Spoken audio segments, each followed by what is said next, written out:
This program features live coverage of an African safari and may include animal kills and carcasses. Viewer discretion is advised. Good morning everybody. Welcome to another morning here in Djuma in the Sabi Sands. My name is Steve. I'm joined on camera by VM the Wildebeest. It is a beautiful morning out here. It's windy, it's overcast, it's 19 degrees Celsius, 66 degrees Fahrenheit. There's definitely some weather pulling in from somewhere. I don't think it's going to rain here today, but it's really changed because of the warm front that's come through, and it's quite windy, so the animals are a little bit skittish. We've just spotted some impala up ahead here. Let's have a look at them. Well, they seem okay. I think they're just a little bit bothered with the wind, but I think they're quite enjoying the fact that it's a lot cooler. I'm wearing a jacket just for that extra little bit of warmth. And after the last 2 days of really sweltering hot temperatures, it's nice to have a morning of coolness. Don't forget, this is Interactive Safari. Excuse me. Send through your questions, hashtag SafariLive, or just pop them in on the YouTube chat stream. We'd love to hear from you. Let us know what you'd like to talk about this morning. We've just popped down onto Twin Dams Road. We're going to go have another little look at Vuetela watering hole. Apparently the little chief was in and around there last night at some point, so we're going to have one more little scan over there before we continue on with whatever else we might get up to. So let us know how you're doing. It is a wonderful day. I love this contrast in temperature. Definitely going to be some nice exercise done this morning when it's nice and overcast like this. It's so much cooler. You feel like you can run a few more miles, which is nice.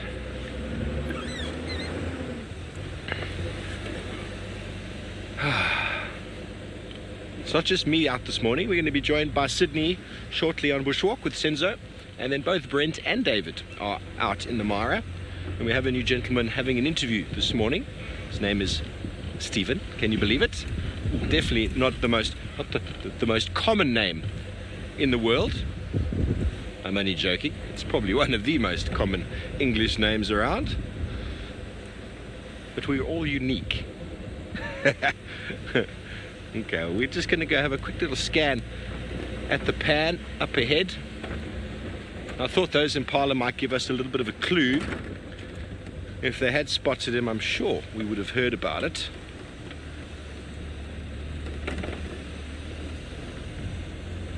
Incredible what unfolds in and around this pan. I mean, just last night Taylor had an entire herd of buffalo in the pan, and they come and they go, they come and they go. These areas of high utilization, animals moving through, have to be very strong areas. So when you have a pan or some form of watering hole in an area close to a river, well, it needs to be quite sort of stable. If you had it on very unstable ground, well, you'd probably lead to enormous amounts of erosion. Okay, we're just going to scratch around here and see what we can find, but in the meantime we're going to be going all the way up to the Mara, to someone I haven't seen in some time, Brentley Smith in the Mara. He's got some beautiful big African elephants. Good morning and welcome to an absolutely magnificent morning in the wonderful Masai Mara. We've got elephants and the sunrise. Isn't that absolutely spectacular? Look at that little gang of teenage elephants at the back of the herd, being quite rambunctious this morning, and looks like they're up to mish. Apparently we've lost my audio. Has my mic fallen out of my hat? It has not. But by the way, my name is Brentley Smith. Good morning. I've got the big man James Moriti on camera, and we're ready to take you on a marvelous Mara adventure. So the Ellies are moving through the sunrise. We're going to keep moving south. We're going to go have a look around the river crossings, and then we're going to keep going further south, see if we can find that wonderful cheetah Kenya. And I'm pretty sure we might even get a little head shake or a trumpet from one of the teenage troubles who just crossed the road. This little boy looks like he's going to be the naughtiest. Him. He looks naughty. Hello, Trouble. No? No head shake, no trumpet? Well, a bit disappointing there. I thought he was... Oh, no, there it is. He's turning. What? No, he's not really doing anything. I thought he was going to give us a good head shake. Or she, actually. It's a little girl. probably around 16 years old. And now far more concerned with filling her mouth with grass.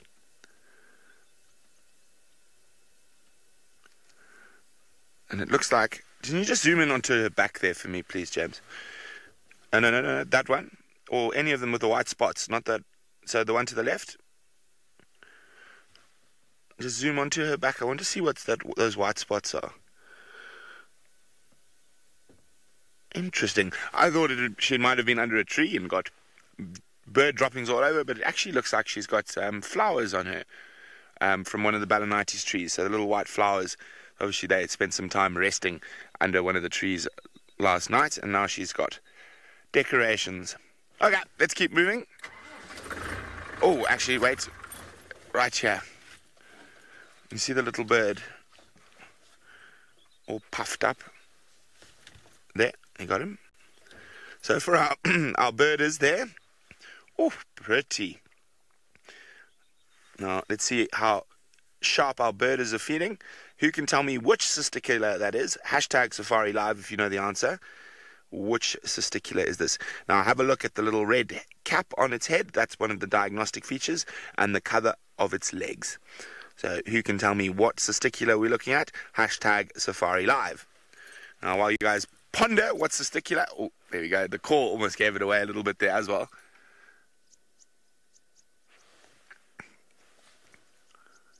Tweet, tweet, tweet, tweet, tweet, tweet.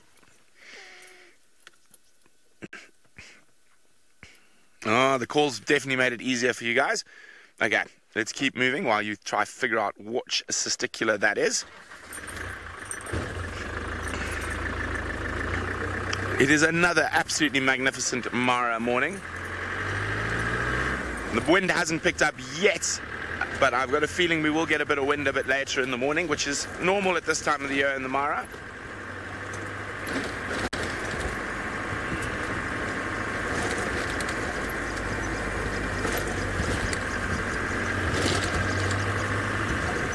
Isn't this wonderful?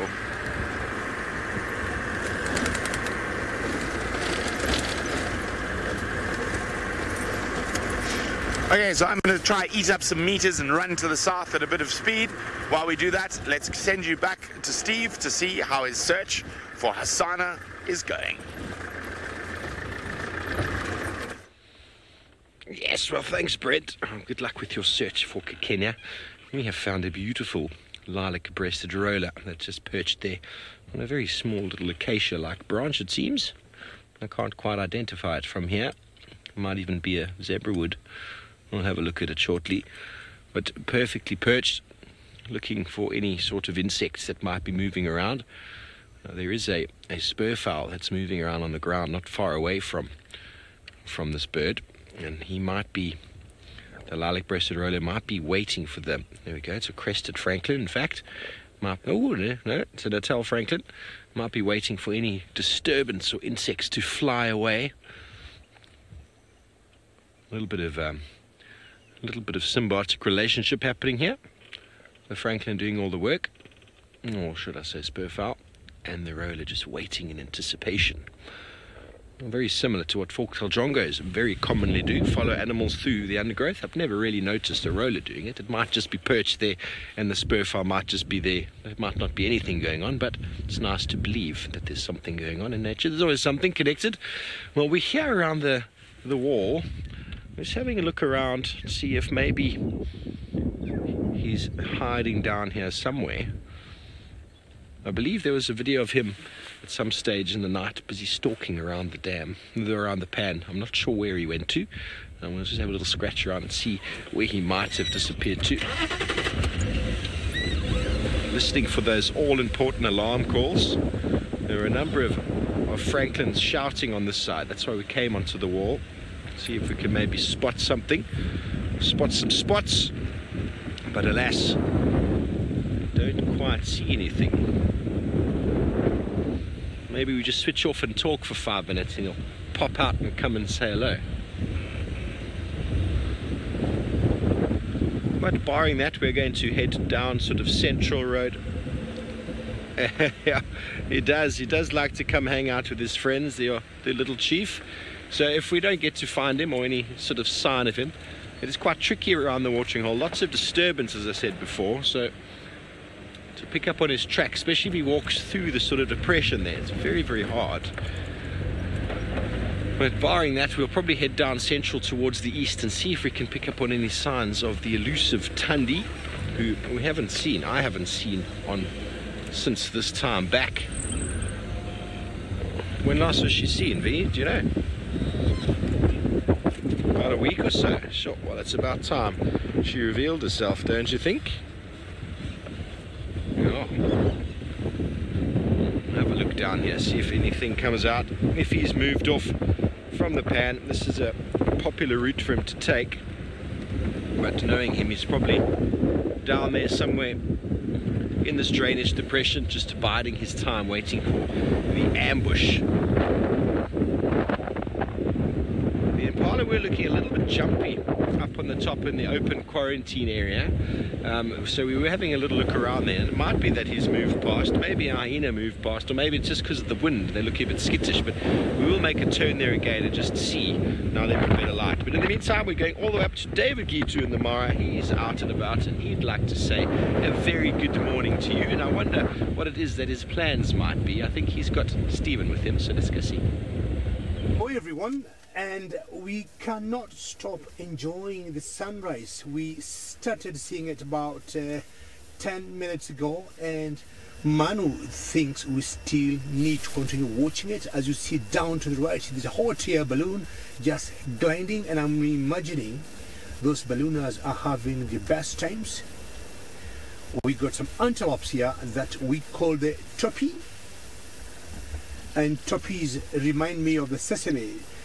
In Kenya and a country south of Kenya called Tanzania, we'll see these antelopes that we call topi. But if you go further down towards South Africa, and in South Africa, you'll see very similar antelopes to this one that we call the sesame. And jumbo everyone, my name will always be David, and with me on camera today is Manu. Manu, buenos dias. And Manu has different greeting styles. He goes this way, he goes this way, the next time he goes this way. I never understand what Manu means. Today, Manu, after dinner, I want to spend some time with you, and you'll explain to me what your greeting styles mean. I got very interesting or very good news today. We got a very special guest. We got an interview that we shall have out on camera on a number of segments on our drive today. And his name is Steve. We got another Steve in South Africa, and we might be getting soon another Steve from Kenya. So at one point, I'll be introducing him to do 1 or 2 segments, and you're going to see his face, and he'll say hello to all of you.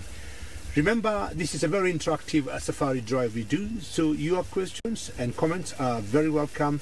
As usual, you can tweet #SafariLive, and as you know, keep following us on the YouTube chat stream. And it's time to have a pub break for that topi. And I would say, apart from the different or variation in color of the sesame, everything in there remains the same. Alrighty, from me here, I think Steve wants to get a predator for us this morning. Let's go across all the way to South Africa and find out how lucky he'll be.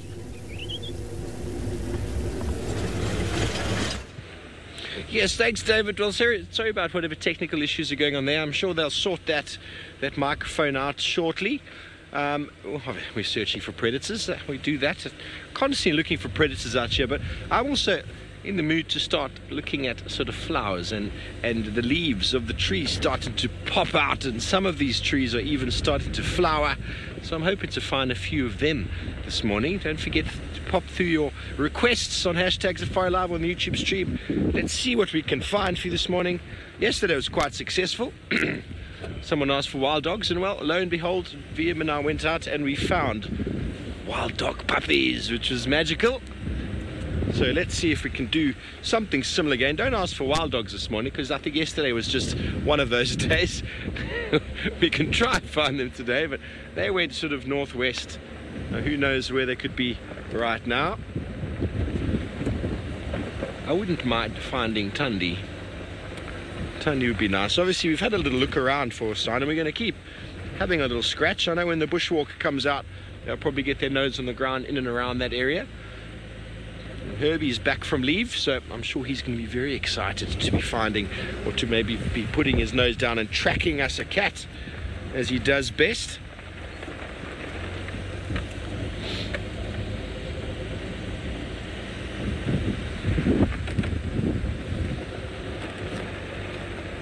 Yeah, nice to find Tundi, and obviously when we find Tundi we find a little Kalamba at the same time. So those of you who may be new to the show might see me leading out the car every so often. I'm actually looking on the ground for any activity, any tracks of an animal that's possibly walked down the road. I'm kind of driving just a little bit on the side so as not to disturb it as well. And we're looking on either side of the two-track. Animals like to follow these very prominent roads, which are basically game paths for them, which are to and from water, and they use it because they can cover distance a lot quicker, and also it's quite easy to walk along silently. Same as me driving along here, very easy to do so without too much effort. Driving off-road makes noise, it's not as stealthy, and so predators as well as rhino and elephant and animals like that, they like to walk along roads. Obviously when they're feeding, they'll walk through like that, elephants or rhinos as well, but they like to use them as sort of game paths.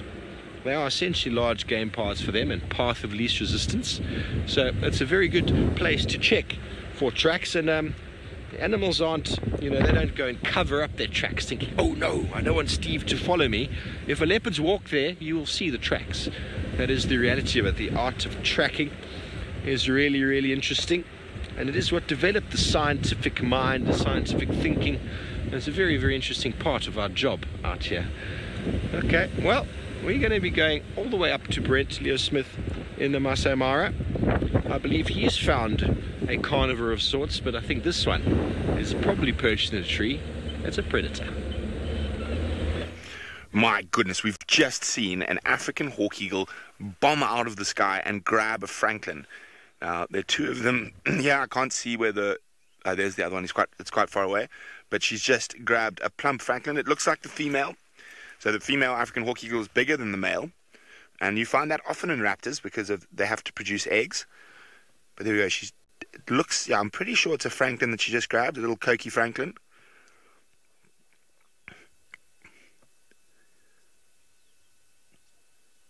Oh, that was a big piece of meat. Look how full her gullet is already. Wasting no time tucking into that little francolin.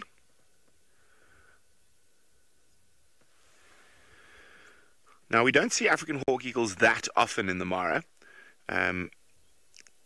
We saw a juvenile in a similar area for quite some time, not far from here. So this is probably that juvenile's parents. Takes them about 2 or 3 years to get their adult coloring.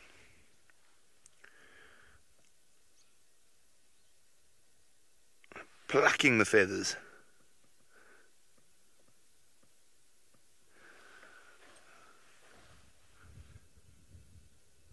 Look at that, isn't that incredible? Definitely a great way to start the morning. Elephants and then hawk eagles.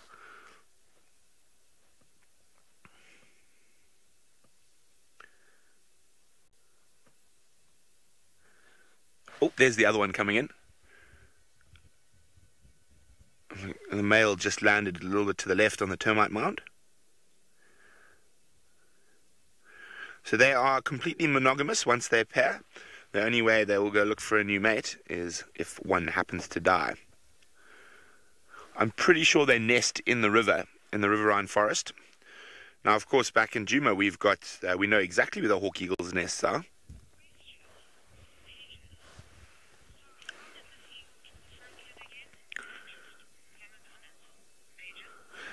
Aegis is wondering how the eagles killed that francolin. Let's go back to the female who's plucking.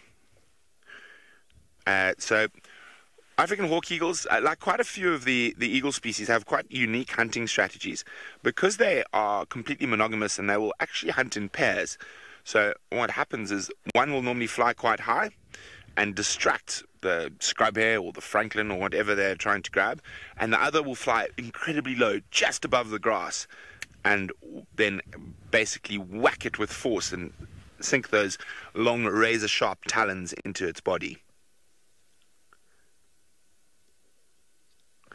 It looks like that Franklin's more fluff than food. Lots of feathers coming off.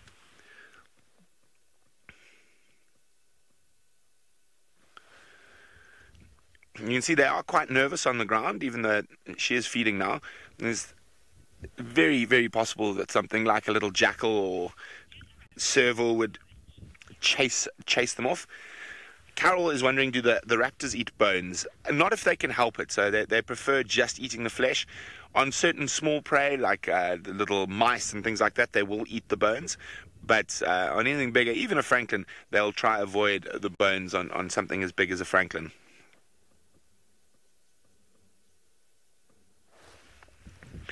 You might hear the woof, which is the balloons going behind us somewhere. I can hear them.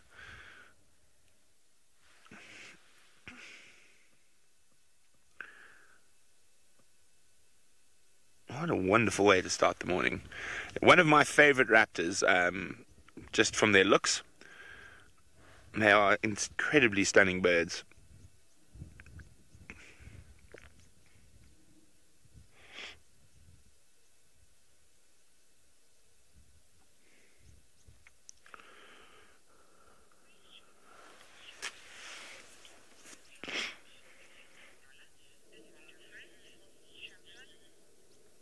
Shamsung's asking, do all birds have crops or do some have gullets? Shamsung, is my understanding, crops and gullets are the same thing.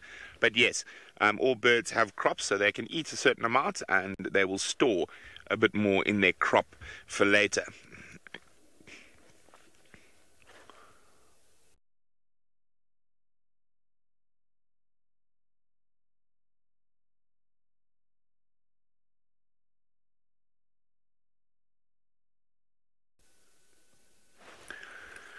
Now, we often see a pair of jackal in this area, so I'm keeping a close lookout to see if the jackals actually notice them feeding on the ground, because that is definitely something a jackal would take advantage of. Last year there was a jackal den very close here, and they had 4 little ones, so they could definitely be around. But I think the eagles are safe for now, and what a wonderful way to start. We're going to, I think, keep trundling south.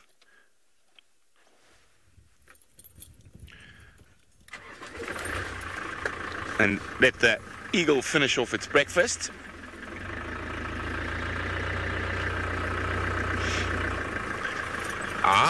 We've got some answers coming in for the testicular quiz a little bit earlier. And Fuzzman Sparkles would like to know, was it a stout testicular? It was not a particularly stout testicular, so no, it wasn't, but good guess. It's gonna, when I tell you, Fuzzman Sparkles, you're going to kick yourself, because it's one you should know.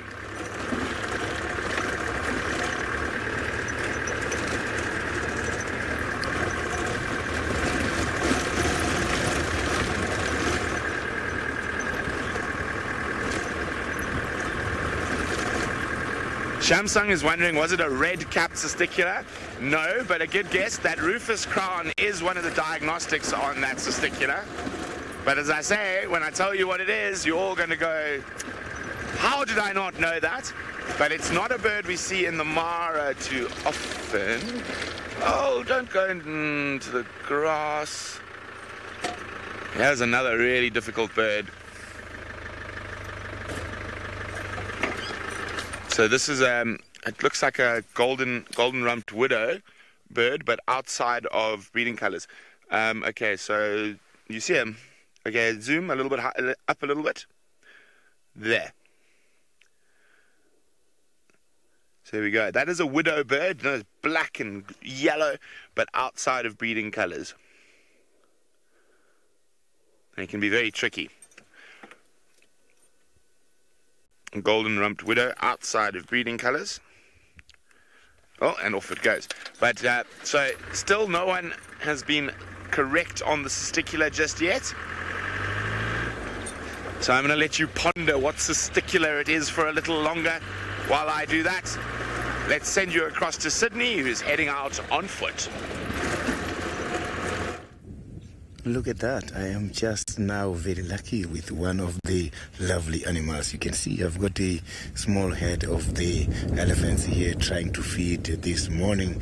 I'm not very far away from the Galago pen area, and this elephant seems to be very, very much relaxed this morning.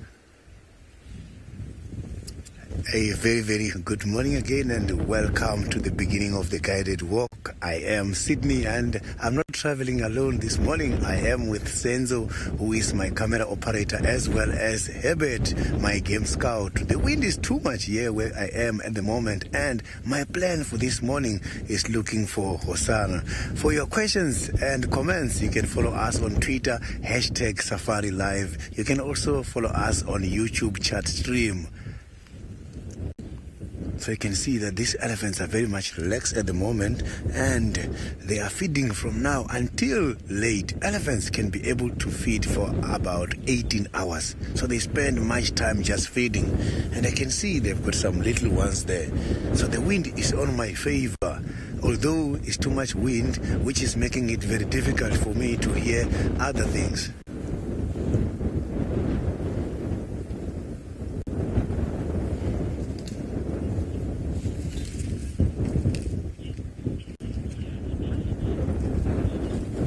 Crystal, all the elephants I'm seeing here, they do have tusks, but elephants, some of them don't have tusks. I'm going to give you a very good example on this one. In South Africa, we do have some of the parks that falls under the South African national parks, and one of the parks is somewhere near the Port Elizabeth. This park is called the Ado Elephant National Park. If you go there, you are going to find some of the tuskless elephants. So the elephants here by the Lowveld, you can see they have got tusks. In other words, the elephants that are tuskless, for them to adapt this kind of environment can be difficult, because the tusks can serve as a very important tool in order to debark the trees for them to feed. So these elephants now, they are already from the water hole. I can see that they are not very far away from the Galago pen, which means they had water already for this morning, and now they're just going to have the food for the afternoon. This animal can be able to eat 400 kilograms a day. That is quite a lot of food, and drink 150 to 200 liters of water a day. Look at those big ears. Today, they are not even moving the ears a lot, because the wind is cooling their body temperature easily, because it's just blowing too much, and it's quite a lot of wind blowing here.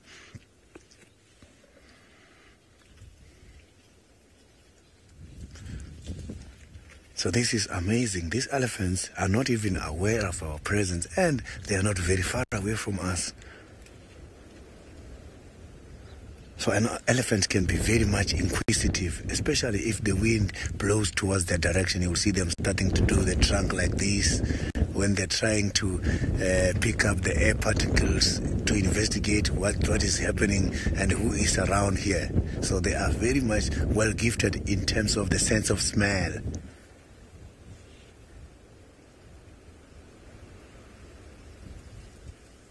It's quite a very big animal, but they can run very fast. Elephants can go for approximately 40-45 kilometers per hour, and that is too fast for this kind of a big size animal. So now, let's go to Steve in order to see how his driving is doing. Thanks, Sydney. Well done on those elephant. Well, I might follow up on those after you've walked out of the sighting. We are going to head back to camp quickly just to put something on my microphone over here, because the wind, as Sydney said, make it difficult to hear. The wind comes through here, and then you hear all sorts of weird wind noises and stuff there. So we're going to go get what we call a little fluffer to put on the end of my microphone so that everything is nice and, what's the word? I don't know what the word is, but not so messy. You know, you see those microphones and the guys have the big weird thing on top of it? That's exactly it, except it's going to be very small, only about this big. So we're just going to head back quickly. We've done a big loop, no sign of any tracks yet popping out. So who knows? I mean, on a windy sort of morning like this, or it's been windy all since last night sometime, Good chance cats might have made the necessary kill that they needed to and are now in a drainage line or up a tree with their prize. Who knows? I'm going to keep heading on. We're just going to, as I said, just pop back to camp quickly. But we've also done a big loop. We're going to get onto quarantine. We're going to get back onto quarantine now, where we've initially saw those impala looking a little bit nervous. Just have a little look-see, see if there's any tracks around. But talking about tracks, animals that make beautiful big tracks in the sand and things we don't see very often, David Gitu has found for you some beautiful carnivores up in the Mara. Well, during this time around, we have the migration going on in the Mara, the migration of the wildebeest and zebras. And I think we got the marsh pride here on a mini migration. Not sure where they're going or where they're coming from, and there's a whole party of birds there, quite a distance from where I am. I guess I'm trying to identify only the starlings. And the marsh pride yesterday had a kill that we found out was a wildebeest. Not sure behind them there. Those are what we call woolly-necked stocks. This could be woolly-necked stocks. They are quite rare to see, but they have been known to also breed in the Masai Mara, and of course a grey heron there. So again, this is the marsh pride, and it seems they are on a mini migration. Not sure where they're going. The area they're coming from is where they had a kill yesterday, and they have been known to be very successful. We've got a few prides around here in the Mara, the marsh pride and the Olololo pride. But I think, to me, the marsh pride are most successful when they're, they go for hunts. In general, I would say lions are about 30–40% successful anytime they go for a hunt. But when you compare all the prides we have in the Masai Mara or the Mara Triangle, the marsh prides are very successful. Not any male in sight now. We have what we call the triangle boys of 3 males. None of them is around at the moment, but the females and the youngsters are on the move. Having looked at their bellies, to me they look very, very well fed. What do you think, Manu? They look fed? But just look at them, how they're making that one single file and being on the move.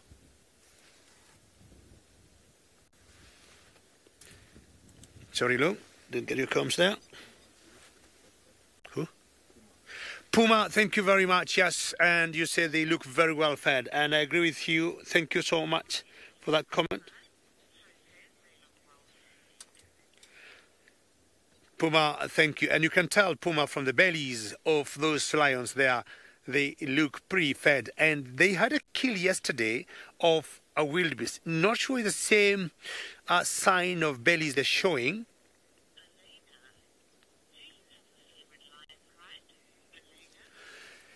Elena, my favorite lion pride are the Olololos, or the Olololo pride of lions, because that's one of the largest pride. We have always had a debate here between me and Manu. Are they 14 or 16? Once in a while we see 16, but to me, more often than not, Elena, I have seen 14.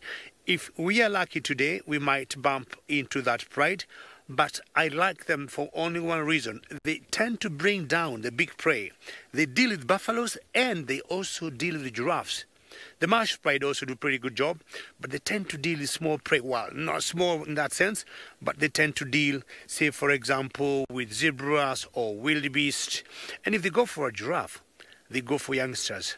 But Elena, the Olololo pride, buffaloes, elands, giraffes, big prey. She looks very well fed there, eh? And then Elena, looking at the coalition of males, I think the triangle boys are my favorite. We have the triangle boys, we have what we call the musketeers, but I think the triangle boys are my favorite.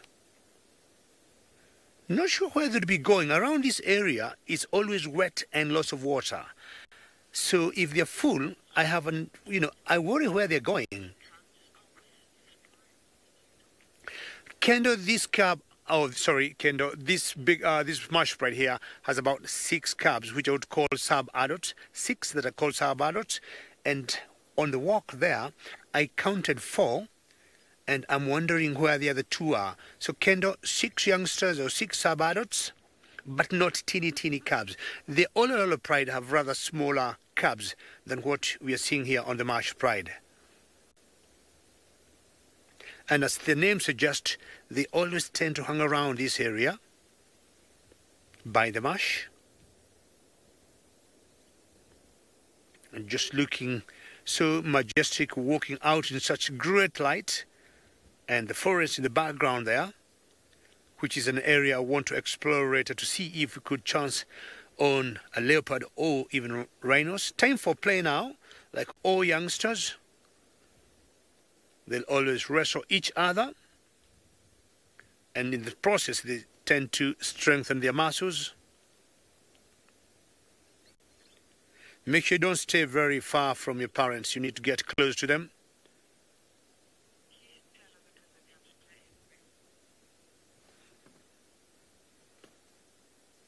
Sorry, Lou?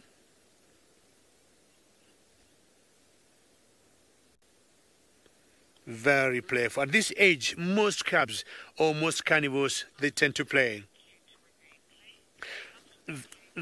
Very good, yes. And yeah, Lou in the final control is just enjoying these cubs being playful. And this is very common, or it's very typical for most carnivores to keep playing, exercising their muscles, chasing each other. I'll not be surprised if I see them running and chasing each other. Still trying to think, what could be their destination?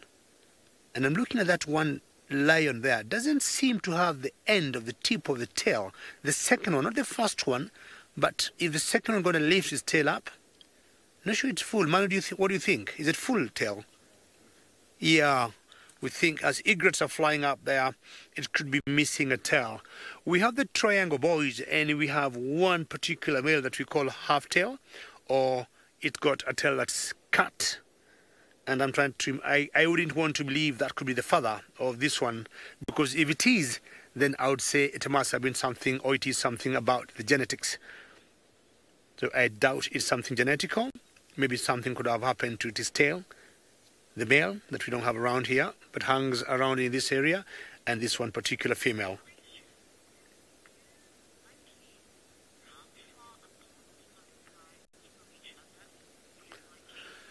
Blue monkey will be surprised. Sometimes these prides are only 1 kilometer or about half a mile apart, and sometimes they are loads of kilometers or miles apart. And I think what determines that blue monkey is their resources. Once in a while, they have been known to come so close to each other, and we have seen major or huge conflict.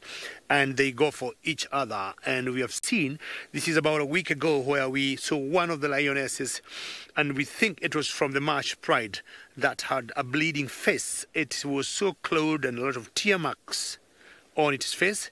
And the Marsh Pride brought down a buffalo.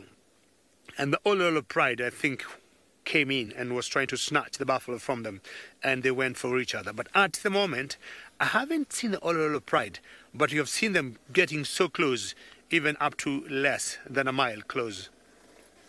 Then they keep their distances, then they go separate ways. But in general, they tend to respect their territories.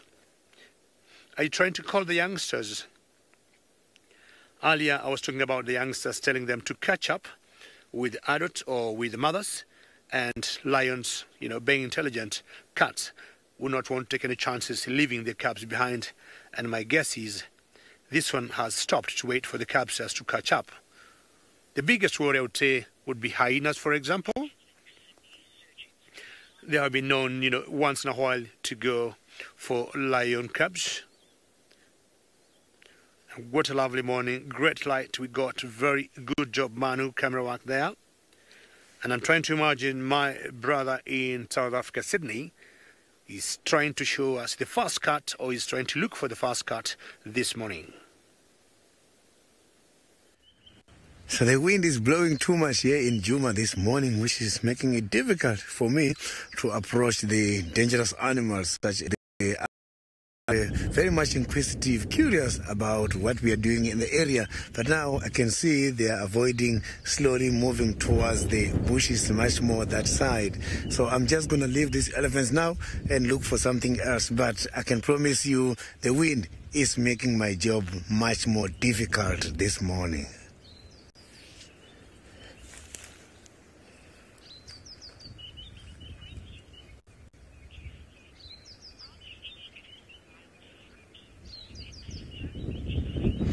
Jeffrey, at the moment it's difficult to find the edible wild fruits, but yes, in Africa we do have, and I know quite a lot of wild fruits that we can eat. It's just that the season now is not suitable to have those kind of fruits at the moment. They are very much dry at this stage.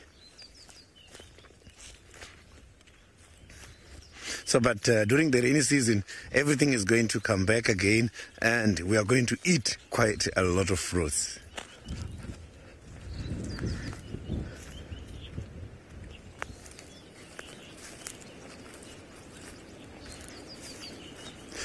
James, I do have the favorite flower during the springtime. So the flower I like the most is from the Bushman poison bulb. Yo, those kind of bulbs have got beautiful flowers. Maybe I'm going to see one of those medicinal plants here in Juma. I haven't seen any yet, but I know when they've got flowers, it's just amazing.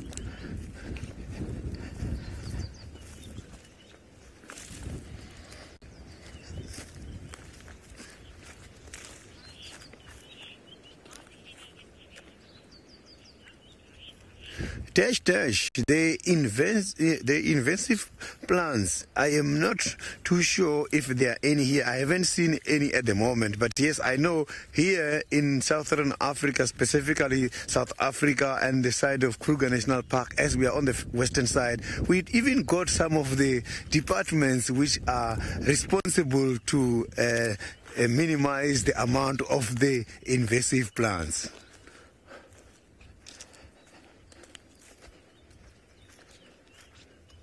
So you can see that at the moment the area is quite very much dry. So even the wind erosion can easily take place here, because erosion is not only done by water. You can also have wind erosion. When the wind is blowing too much, it can be able to take away the top layer. So you can see there's quite a lot of bare open patches here. But these bare patches, they are also very beneficial to some of the animals. Animals such as the vultures. In order for them to enjoy their days, they must have to enjoy their flight from thermal, and this thermal start building up from the open spaces like this. So now let's go to one of my colleagues and see how he is doing this morning. Thanks, Sid. Well, we have found a beautiful small accipiter raptor. He's jumping up. Was calling for us a moment ago. It's quite an easy one to identify with that stripe down the chin. The orange beak. Oh, what have you got there? You've got some food.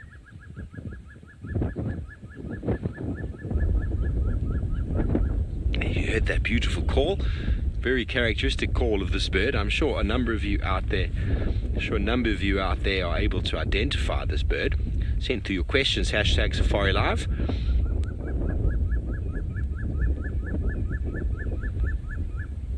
Notice the very dark eye, the orange cere, which is that part of the beak just beyond the beak, the nostrils really, and the orange feet. But that stripe down the throat is most diagnostic. Oh, seems like he's got a little something. Yes, indeed. Got a little something there, maybe a tree agama. I wonder.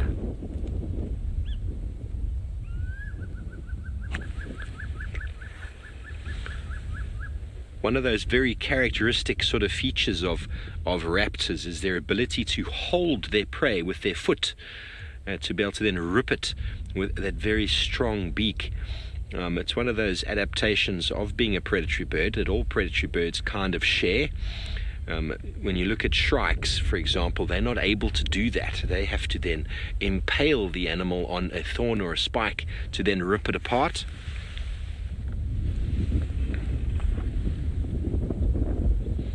GT Frog, you have got it 100% correct. Very, very good. It is one of the easier of the accipiters to identify because, what is it that he's got there, V? Can you make it out? Looks like the end of a lizard of sorts. Hard to say.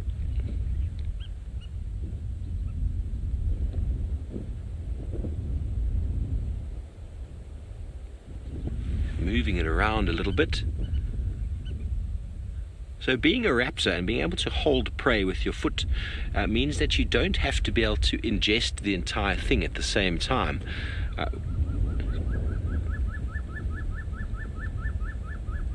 It's calling again, a call that sounds like something holding a lizard above their head and swinging it.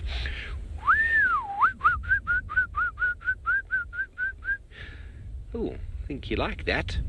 There's no difference between the sexes that I know of. There might be a slight difference in size.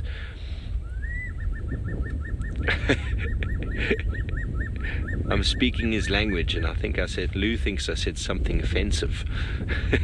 It's incredible how little movement of the beak there is when it makes that call, but it is probably one of the loudest of the small raptor calls that you hear.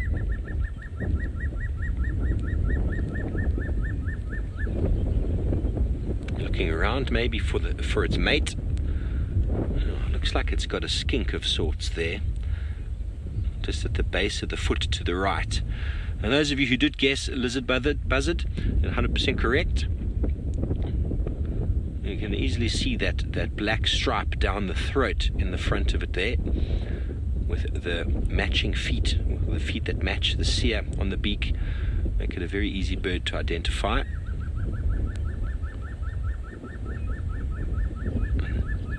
And there's no other bird that calls like that, so that is an easy go-to as well. Oh, he's singing and singing and singing. There we go, now we can get a better look at it. Ah, no, it doesn't want to show us what it's caught. That very streaked chest, or barred chest you could call it.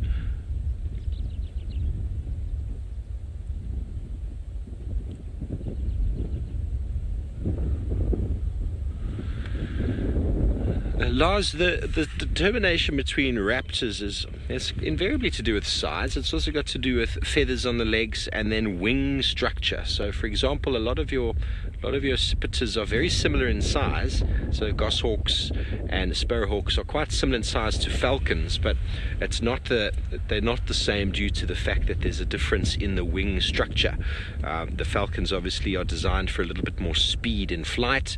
So it is quite an interesting one. The buzzards are sort of not eagle size. They're a lot smaller than eagles, but they are a category slightly bigger than your sparrowhawks and goshawks.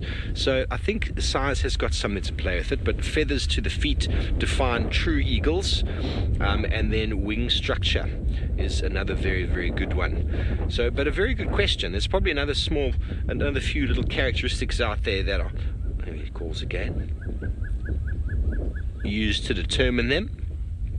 Like, for example, this is a lizard buzzard, but it is not a buzzard, in fact. Just the name implies lizard buzzard. It is part of the goshawk family. So sometimes names can be a little bit confusing, in fact. That's why it's good to sometimes go to the scientific name, so you can get the truth behind it all.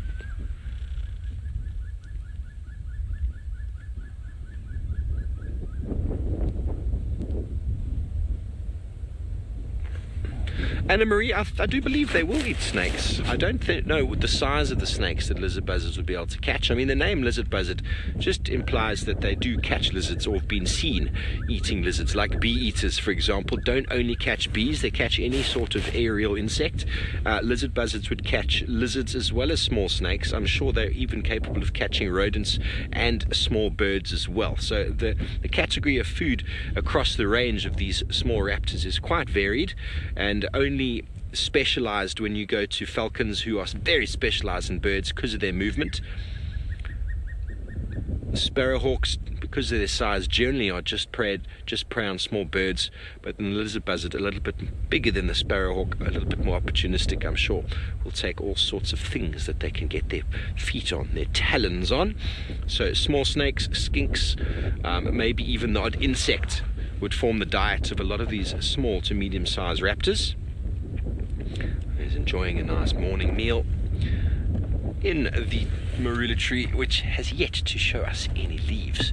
I'm sure they'll be coming shortly. But anyway, before we saw that raptor, we had some tracks just on the end of the road there. So we're going to go back and investigate that and see exactly whose they are. They seem to have been a leopard. Liam spotted off the side of the vehicle, but I didn't get a look. Tracks will be there when we come back. The birds quite often, as we know, fly away and leave us with nothing but just a few feathers in the breeze.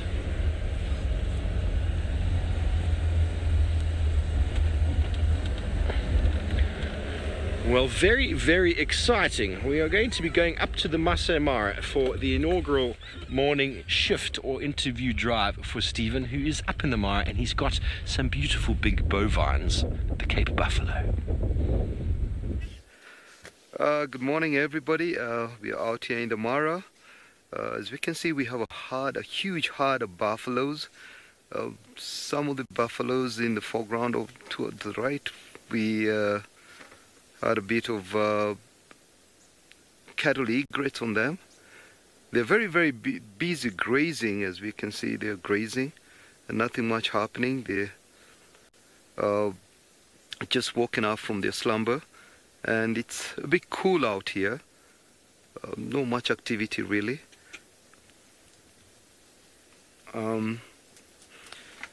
Hello everybody, my name is Stephen.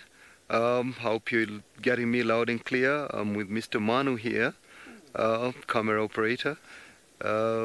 Hoping to see some exciting stuff, and let's see what the day has for us. Just keep tagging along with us and hoping that we'll keep you posted with everything that's going on.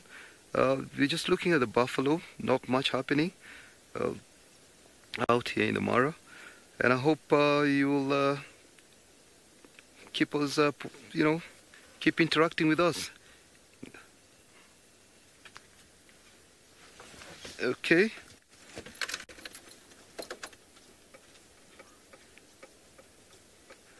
Oh, Jumbo, hello, hello. Thank you very much. Hope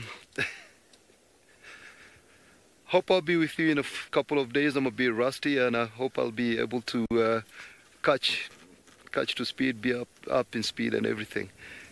Good one, thank you. Now we're trying to get close to the buffaloes.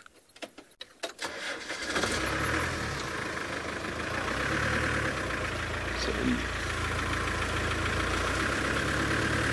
it's a beautiful morning. We had some rainfall yesterday here.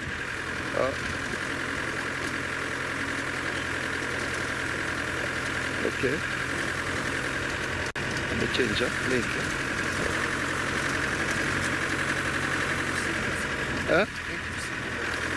Hello? Sydney?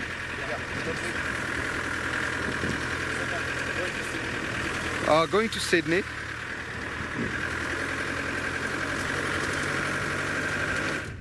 I am right here by the Galago pen with Herbert, trying to see if we can find fresh tracks of these cats. Here we are specifically looking for Hosanna this morning, but we can see that Hosanna has been to the waterhole earlier, so we just want to try and get the tracks of where Hosanna is heading to this morning. And once we find the tracks, the chances of finding Hosanna will be determined by the age of the tracks.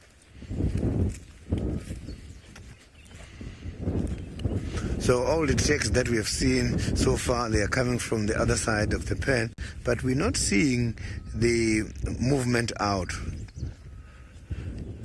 We're suspecting that Hosanna might be somewhere here around this Galago pen. So we're just going to try and check the borders around here and see if Hosanna trespassed. Quite a lot of old buffalo droppings here in the area as well.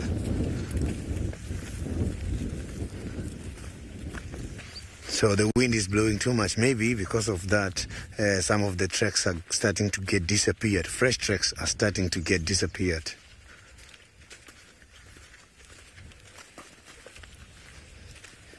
So we haven't, the only thing we found now is the buffaloes.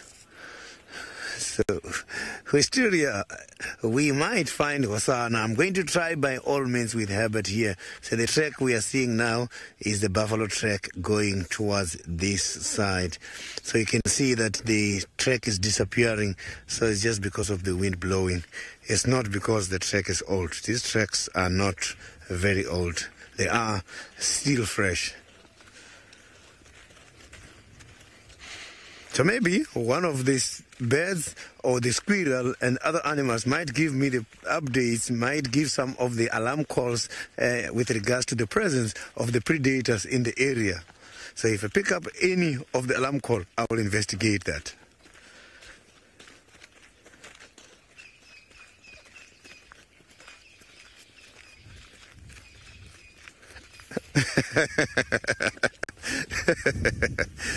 No, I don't get worried too much. Why? Because it's normal. Animals, they are inquisitive. So if we come past here, they might come to the road and try to sniff just to investigate. But once they are sure that this is as a result of the human interference, they don't worry much about our presence in the area. So they don't hunt us. You will never see them stalking us.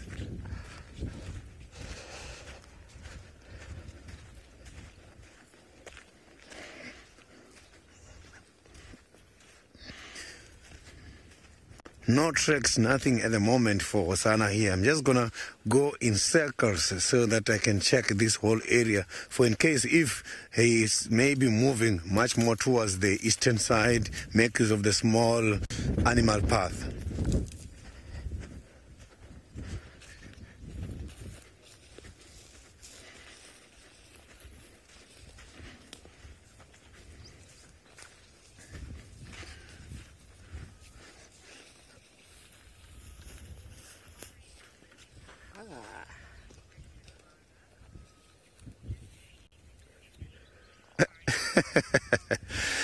Safari Sally, the lilac-breasted roller, one of the pretty birds, has got a very interesting story related to the Venda people.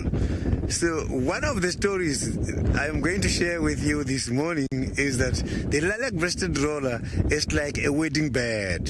So what happens is that when there is a traditional wedding, both the groom and the bride, we must have to get the feathers of the lilac-breasted roller, and then we must have to make the rings, the finger rings from that. And both the groom and the bride must have to share the ring, and that ring is going to serve as a sign of an everlasting relationship. Because the lilac-breasted rollers, they are monogamous, meaning that they are partners for life. So those birds are very, very much important with regards to the traditional beliefs and practice of the Venda people.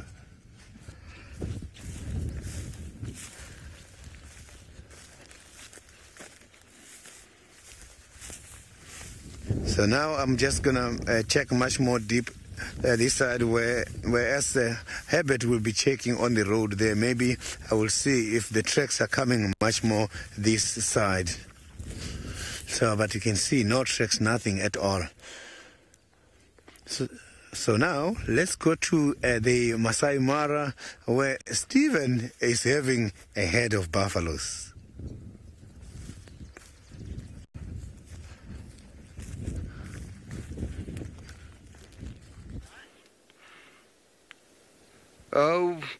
Welcome back again. We're still out here with the buffaloes. There's nothing much happening. They're all feeding on the red oat grass, which is quite nutritious. We can see the back of some of the buffaloes. They have some oxpeckers, and oh yeah, there's one right very close to us. The man who's just zoomed one with an oxpecker. These birds normally have a symbiotic relationship. They feed on the ticks on the buffalo, off the back of the buffalo. But earlier on, we saw a negret riding on the back. Those ones do not actually feed from the back. There's a negret there flying. As you can see, there's one that's flying overhead. What they do is that when the buffalo are walking through the grassland, they disturb the grass, and when insects and everything fly out. That's what the egrets come and catch. They do not really feed from the back as opposed to the oxpeckers. And that's a beautiful shot. This is a mixed herd. We have calves, as you can see, and we have also the bulls and the cows. Normally you find that we have some dominant bulls, but after some time the bulls, when they get a bit too old, they're kicked out of the herd and they form, I remember one South African telling me they refer to them as the dagger boys. I don't know what that really means. But those ones can be pretty dangerous. The bulls mainly also protect the herds around the, just within the periphery, just in case there's any attack from lions. I have seen in one of my experiences or one of my game drives, I've actually seen bulls chasing lions away, and once in a while lions have to be very careful when they're tackling any of the buffaloes in the herd, because you never know what will happen.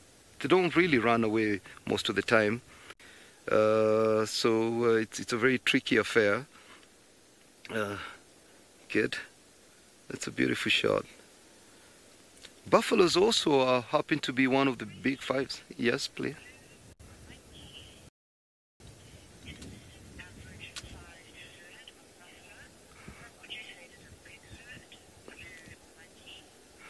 This is an average size herd, really. Again, what really matters is the size of the reserve. At times, you find that I have seen places like the Tsavo National Park. You find some herds numbering over 1,000. But out here in the Mara, this is actually an average size, which is approximately, what would you say, Manu, is about 50 or 100 of them? Yes. About 100 of them. This is an average size out here in the Mara.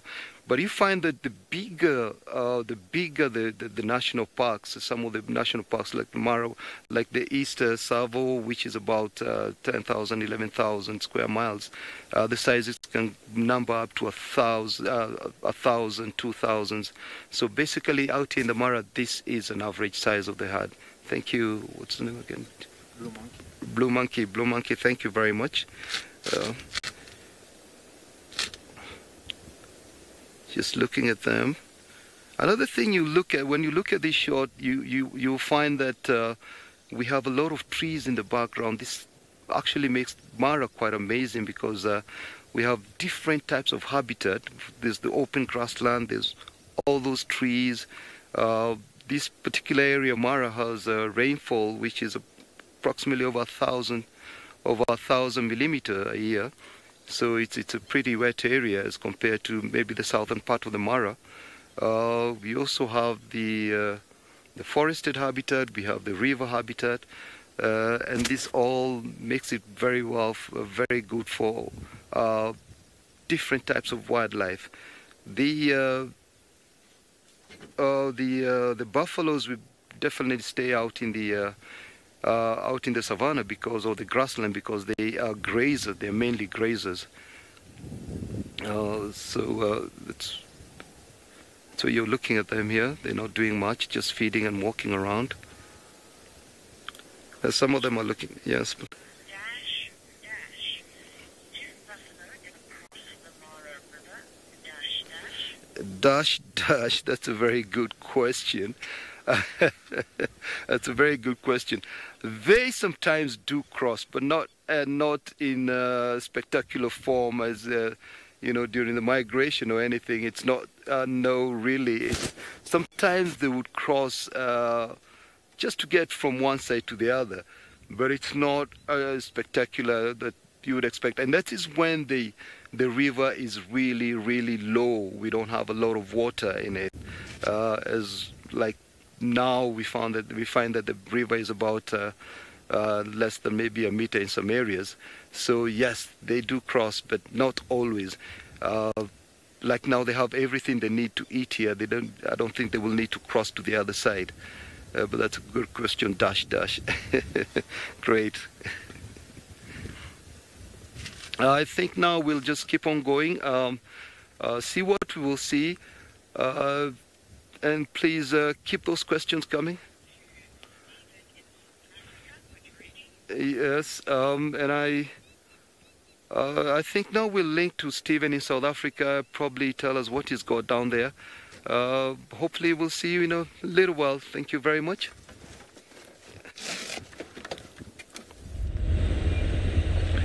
Steve, well done. Sounds like he's doing a marvelous job that side. Well, we found those tracks. We followed them for a little bit along Zoe's Road. Let me show you actually on the map, so we give you an idea of where we were and how we are.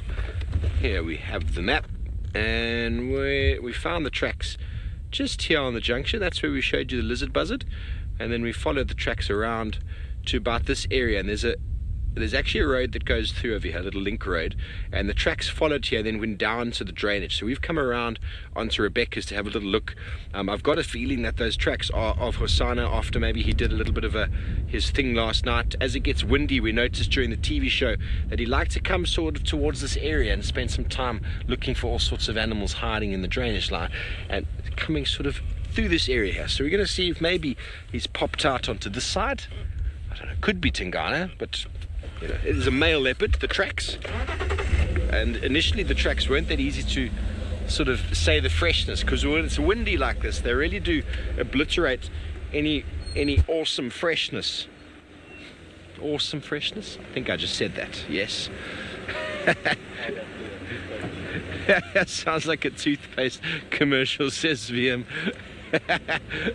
So I'm taking it very slowly down this road, because if he popped out here, he might go straight across. But I got a feeling there's a game path that comes across over here that I assisted with the drone.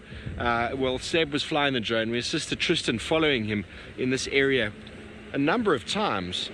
And then generally he comes out and then pops out down by sort of Philemon's cutline area. So just take it quite easy down the slope here. We're listening for the ever interesting alarm calls that will give away the presence of a leopard, but so far it has been a very quiet morning. No leopards calling, no lions calling, but the wind puts them in the advantage indeed.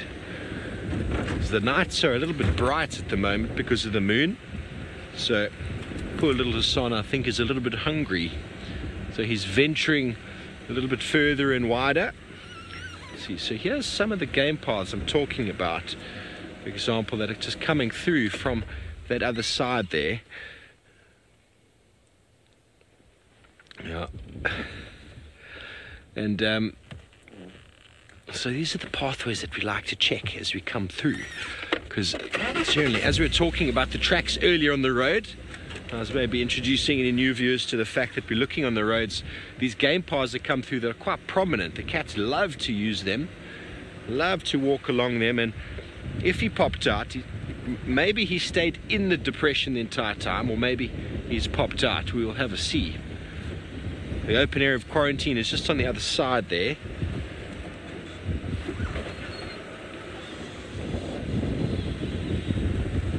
We might be lucky.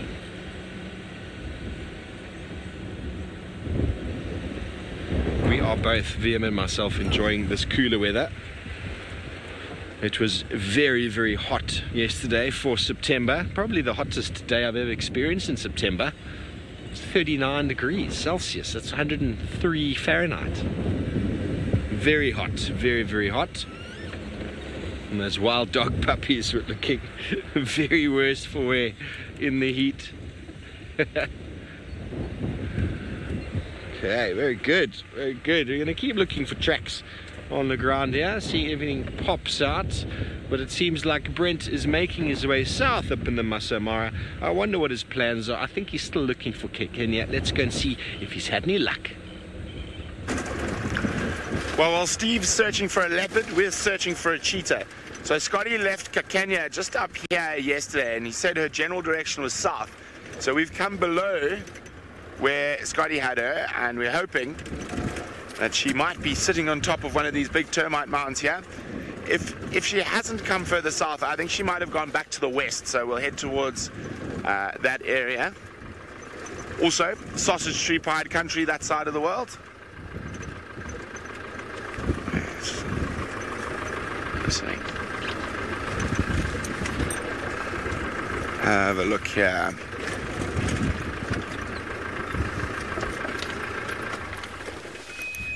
Let's have a quick squiz.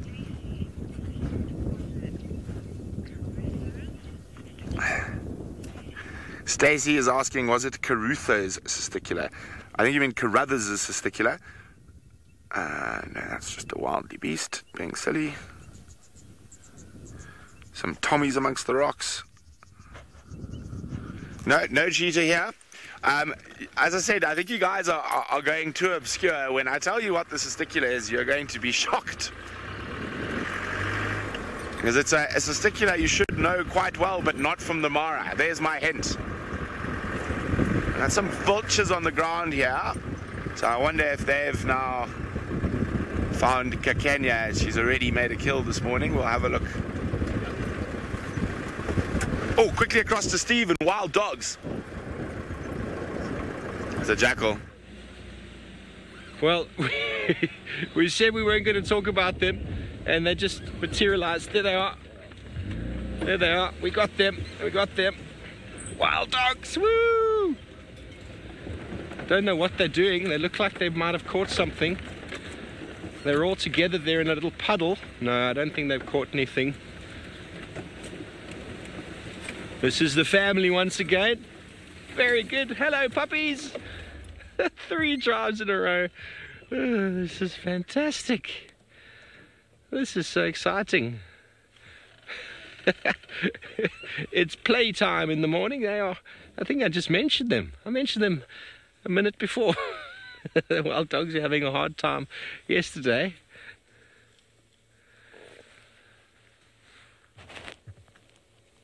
Here we go. They're having a little bit of games. Some of them have got a stick. That's my stick. No, that's mine. Still 6 puppies.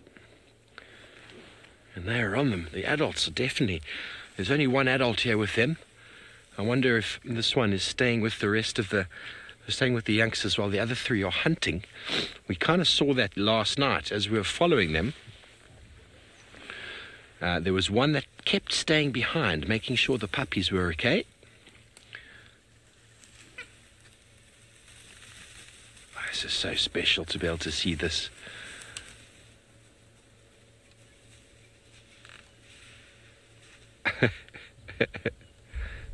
There we go, there's 2 adults up at the top there. And they just moved off. There you go. 3 adults. They're doing a little bit of... Oh, they've got something. They had something. There's a scrub. Looks like a baby something. Let's go have a look. Oh, it looks like something very small. Almost looked like all the fur had been ripped off it. Did you see that, V? I don't know what it was, though. A scrub hair that had been deferred. Oh, it looks like it's a fetus. I think maybe they caught an impala at some stage. And now that they got... I'm just going to have to move. I'm sorry. Oh, you're fine there. The youngsters are playing with it now. I don't know what it is.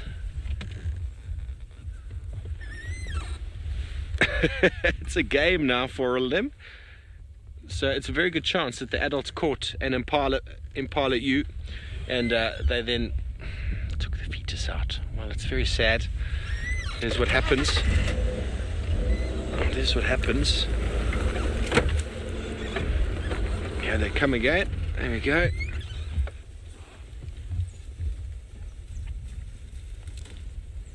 Come on, stop right there, guys. Show us what you've got.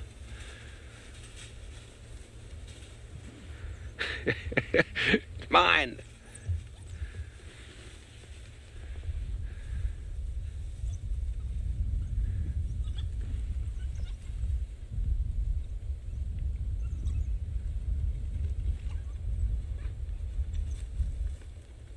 Ripping it apart. Definitely a fetus. I think the adults might be just up the way there with potentially the adult. Puppies don't look enormously full, do they?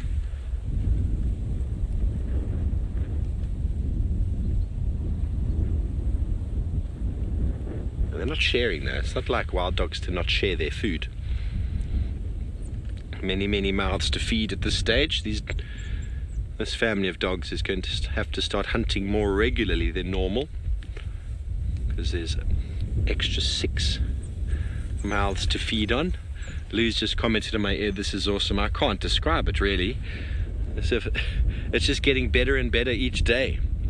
I wonder if we can do a one-word tweet out there. What do the viewers think about this? I know it does seem quite cruel, but it is the circle of life. Drop a one-word tweet. What do you think about the sighting of these wild dogs, puppies, playing with what we believe to be a fetus?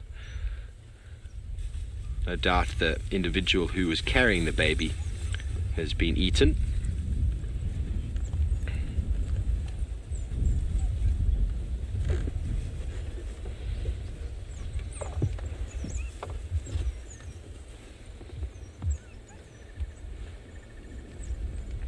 Good morning, ladies and gentlemen. Welcome to this very short action broadcast coming to you live from Juma in the Sabi Sands. My name is Steve. I'm joined by VM on camera. We have just found a small family of wild dogs.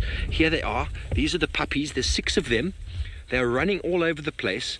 We're thinking that the adults have caught, possibly due to the fact that they have a fetus with them, that they have caught an adult female impala, and they have obviously removed the fetus from her belly while they killed her. And the youngsters are running up and down here, playing with it. Well, not really playing with it, but trying to keep it away from each other. Ooh, there's some mounting happening there. That is your brother or sister, young man. There's a bit of dominance that's going on with that puppy.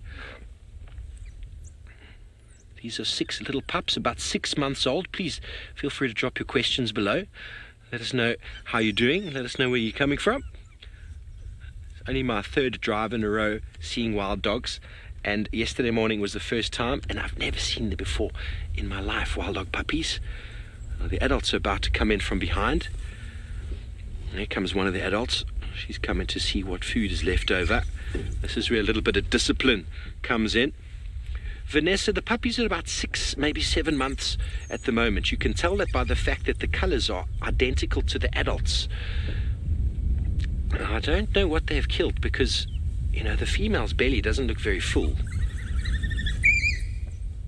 A little bit of discipline is going on here. The adults are maybe trying to tell them to keep quiet. I'm not quite sure. There's probably the alpha male there. And the one that came to us first is the alpha female. A little bit of discipline happening. They want to come and see what's going on with the fetus. We're going to move up in a moment and see what they found up there, but it doesn't. It's very strange. We haven't seen what they caught. We don't know. But that meat that they've got is definitely, I don't know, maybe a female aborted it. Maybe they didn't actually catch an adult. I have no idea. We haven't seen. All we know is that this fetus that they've got here it looked like a very small animal with no fur on it at all. We're going to assume it was an impala, but for lack of better information. And we're very blessed that they're just running around up and down right in front of us. We haven't had to move. Normally with wild dogs, it's almost a braking your car kind of effect, trying to keep up with them.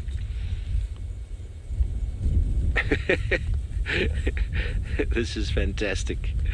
It's fantastic to see.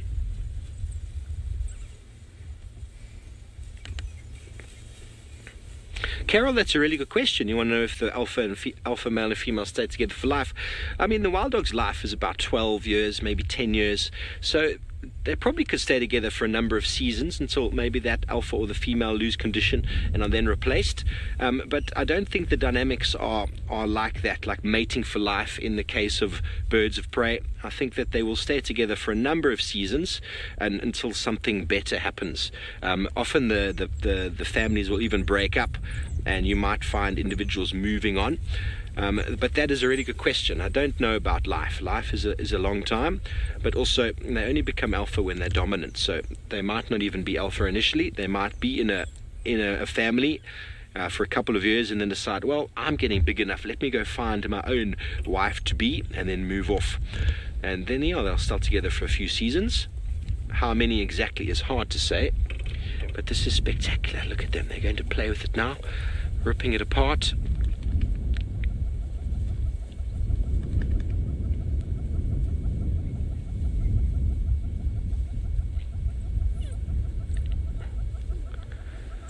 Juliet, that's a great question. Wild dogs can have up to 18 puppies at one go. There's only 6 here. We believe there were probably 7, maybe more before.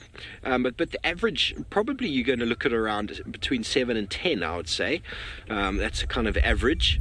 But I haven't seen many wild dogs in my life, and I've never seen puppies barring yesterday for the first time. And now we're getting to see this spectacular show of affection and love and playfulness and feeding. So, you know, wild dogs can boost their numbers very quickly. Imagine dropping 18 and having successfully 15 or 16 puppies surviving to adulthood. You go from having 2 or 3 individuals in the family to suddenly having over 20. Quite an incredible feat. And these individuals are not taking any care in the hunting at the moment, just the mouths to feed, but within the next 5 to 6 months they will be active members of the family, and this is all very important for their role development. The adults that ran in earlier gave them a bit of a discipline to show them where they are in the pecking order, and soon, 4, 5, 6 months, they will be very active members in assisting with the needs of the family and the providing of the food. But we are very blessed to be able to be seeing this.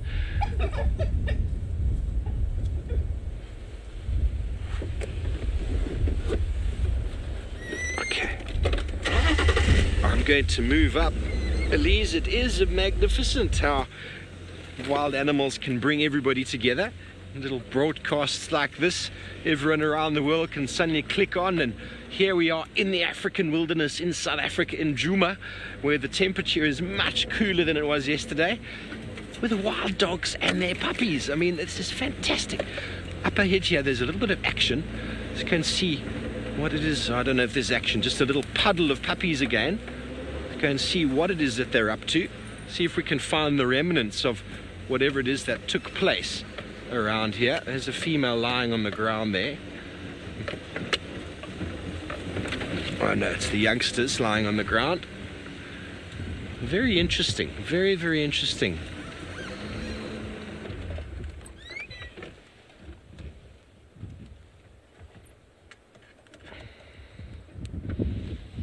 Jade, that's a great question. Essentially what will happen is if the pack gets a little bit bigger, individuals will move off. None of these puppies will leave until they're well-established members in the family, and then they might feel that, well, you know, I'm bigger and stronger, or I want puppies of my own, because only the alpha female will breed in this pack.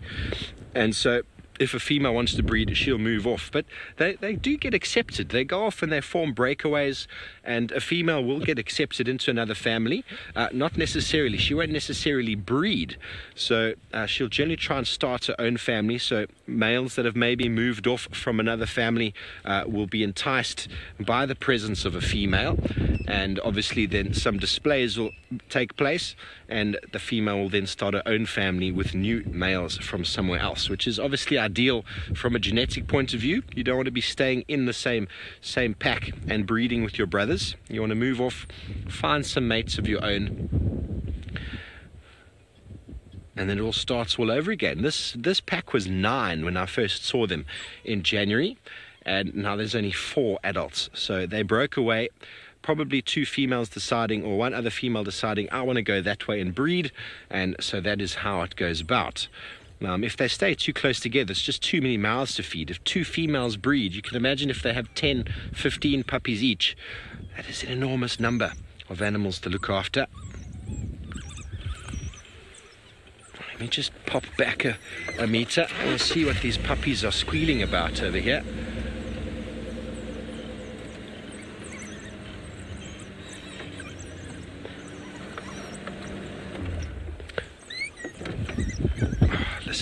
Listen to them squealing.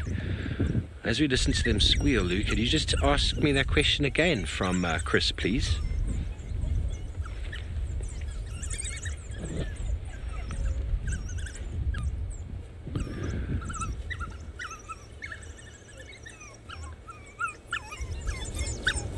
Looks like that individual on the right wants to start his own family. And the one on the left.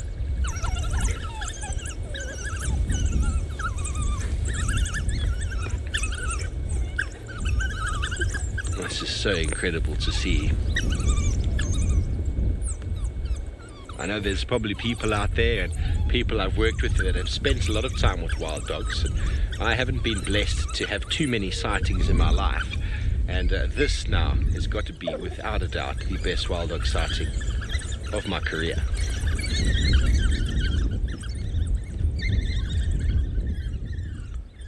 They're all begging that adult. They're begging. You see, the adult's face is completely covered in blood. So, you see the neck as well. They definitely killed something. His belly looks a little bit fuller. That youngster's got some meat attached to its shoulder.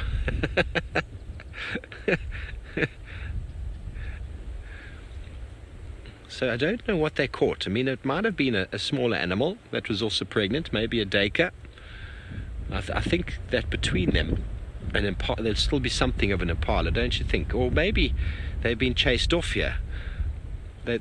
These adults on my right-hand side are still looking very deliberately in a direction. They've come and gone from that direction. They've come back. Maybe whatever they killed, they were displaced from. So Chris was asking, do wild dogs ever fight with hyena? And they do. Wild dogs will. We saw one yesterday. A hyena started getting close to this pack, and the individuals just took off, and the hyena bolted because the whole pack, including the puppies, got up and chased it. So one hyena against one wild dog, I would put my money on the hyena, but you never really find a wild dog on their own, and they're very quick and they bite very painfully. They're very agile, and they will very, very quickly corner a hyena and basically make it submit. They could kill it quite easily, but also they don't want to get too close to those jaws, because a hyena can very easily break a wild dog's leg, and if it does, that wild dog is destined to fail. If a wild dog that can't run or move, get away, is not in a very good position. I'm very interested to know what's going on. These puppies are doing their thing. Obviously they've been feeding, and there's lots of displays going on there, lots of licking and smelling. They've been actually rolling in that fetus that they were feeding on. I think there's also a lot of excitement that would have happened when the adults killed whatever they killed, and that excitement is very infectious, and that's really, really caught them. And after yesterday's warm temperature, they're now running around, all sorts of excitement going on. I'm still interested to know what these adults are paying attention to in the distance. I think maybe they might have caught something and then been chased off of it. The only thing that really successfully keeps wild dog off of a kill, or lion, or a number of hyena. A leopard might come in and steal the kill, but it'll go straight up the tree. And then you'll find the dogs will be basically at the base of the tree, snapping and whining at the leopard.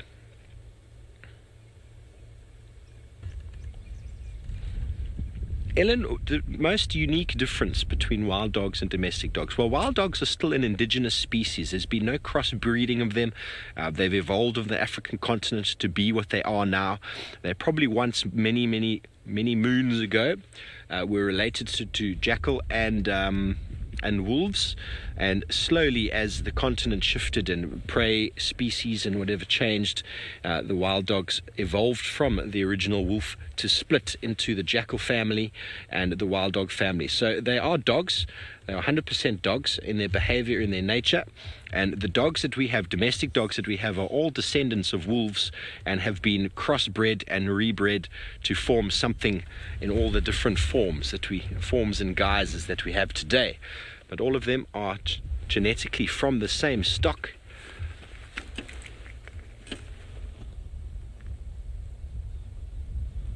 So those two individuals have moved up there. I wonder if we should go follow them there, V, for a second and see what they're up to. I think we will. It's very accessible over there. Keep sending your questions through, folks. This is awesome.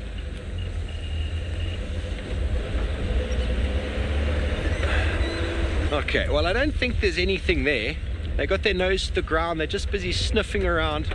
Maybe there's been some interaction that has taken place that we're unaware of, but it is marvelous to have wild dogs on the show, and we're going to see if we can follow them, but due to the fact that they're moving off there, we're going to close this broadcast. It has been fantastic having you on board. Thank you for joining us. We are still live on YouTube for the next little while, so if you want to continue watching the action, please feel free to Google or just check it out, SafariLive. We'll see you then. Thank you for your questions and comments. Have a beautiful, beautiful morning. Goodbye.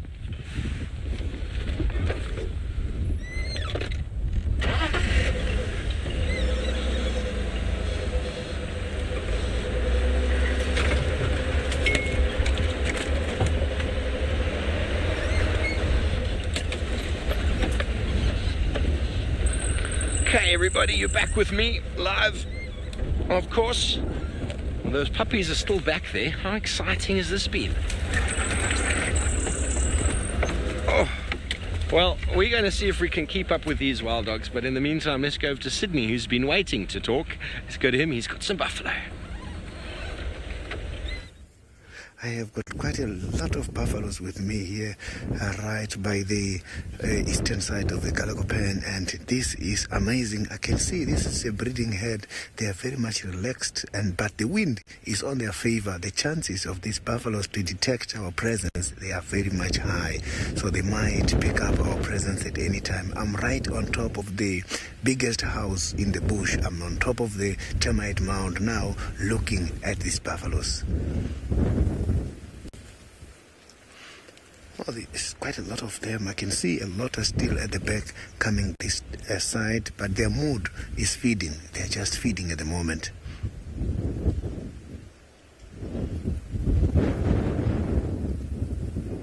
So Hosanna's tracks led us to the buffaloes.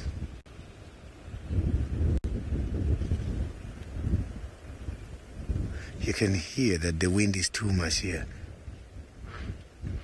So we're very lucky to pick up some of the birds up in the sky. We picked up the... Oh, those birds are still here. The oxpeckers is the one that have shown us these buffaloes. We were trying to investigate them, and then we went closer to check what those oxpeckers are looking after, and then we found that there is a very big herd coming towards our direction. So I'm just going to whisper all the time because these buffaloes are not that very far. So I don't want them to detect about our presence. Maybe the wind will tell them, but I don't want them to pick up my voice.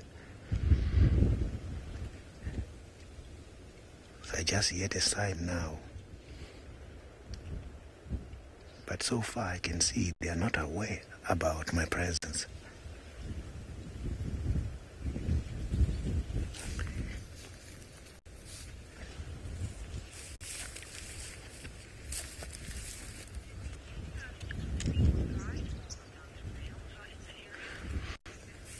Zina, I am not too sure if one of those groups are in the area, the Unkuhuma or the Avokas at the moment, but I know that these kind of prides and the coalition of lions are mostly attracted by these big heads of buffaloes.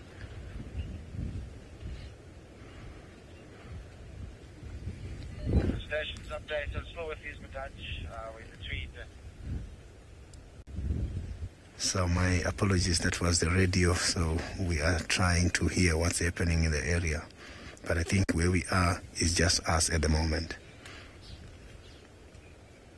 So you can see that they have picked up something. And they're trying to investigate what is happening here.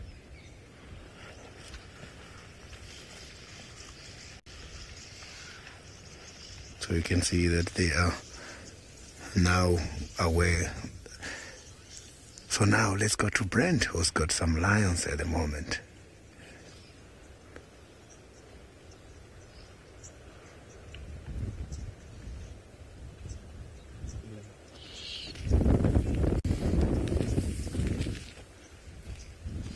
Not a cheetah that was causing the vultures to come descending.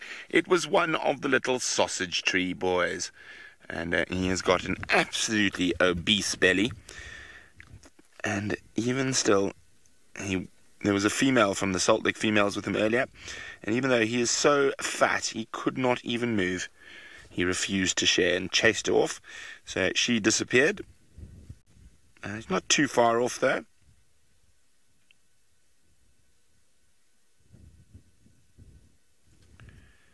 And he is looking very happy with himself. He keeps staring at the carcass.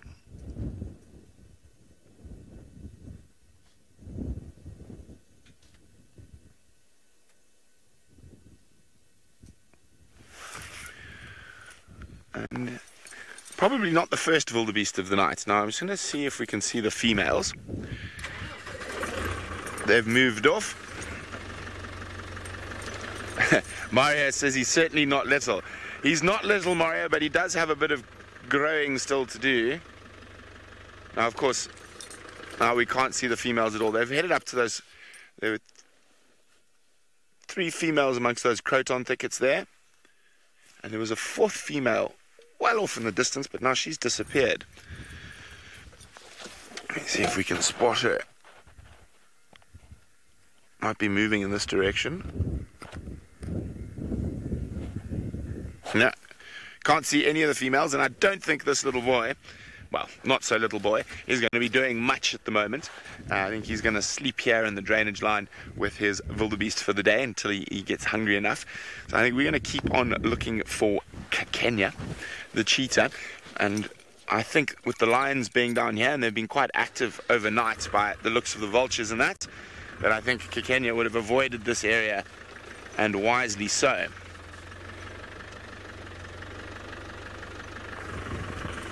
Let's just have a look. There's some big holes in this area, as well as quite a lot of water, so we don't feel like getting stuck this morning.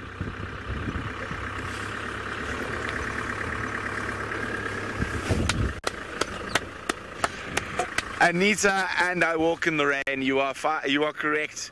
It was indeed a rattling cistecula. So we see them.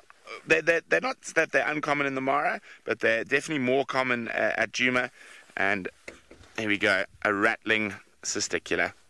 So you can see that red cap quite clearly. So that is what it was, a rattling cistecula. So well done, Anita and I walk in the rain, for getting the one that no one else got.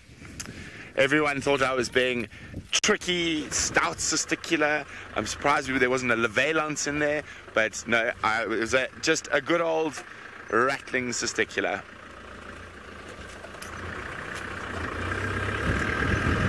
Okay, now we're going to try and find our way back to the road.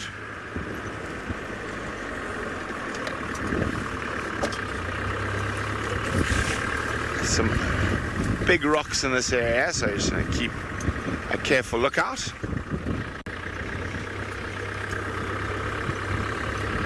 So if the lions were down here, that means Kenya has probably moved back towards the west, so that's where we're going to head.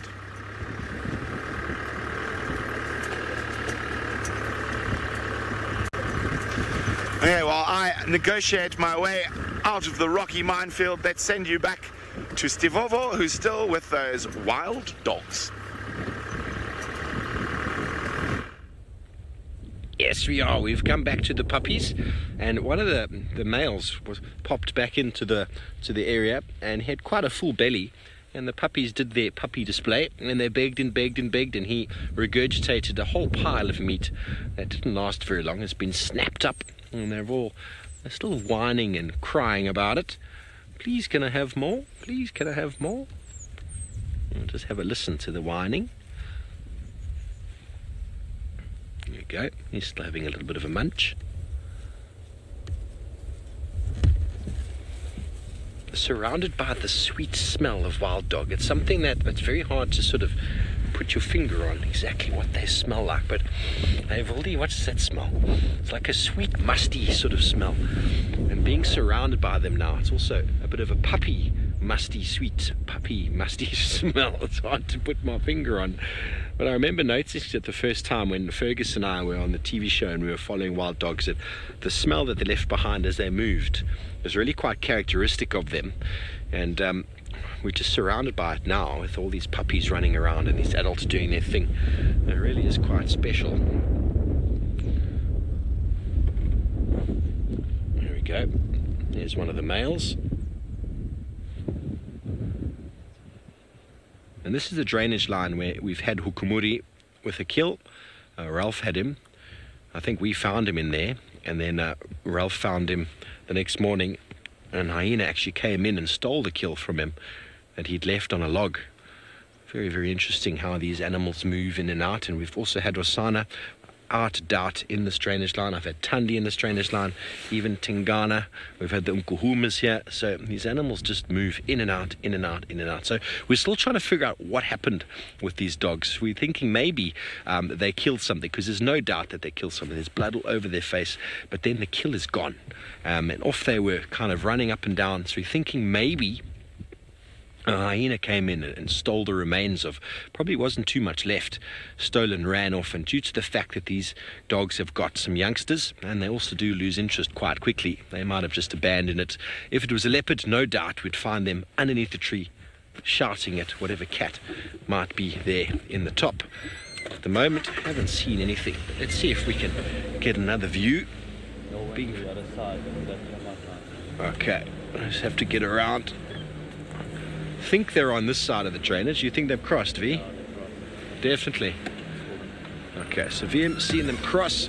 We're going to have to go back across again. Just quickly scoot down here, see if we can get a direction. I don't think they're going to be too busy, seeing as they've eaten.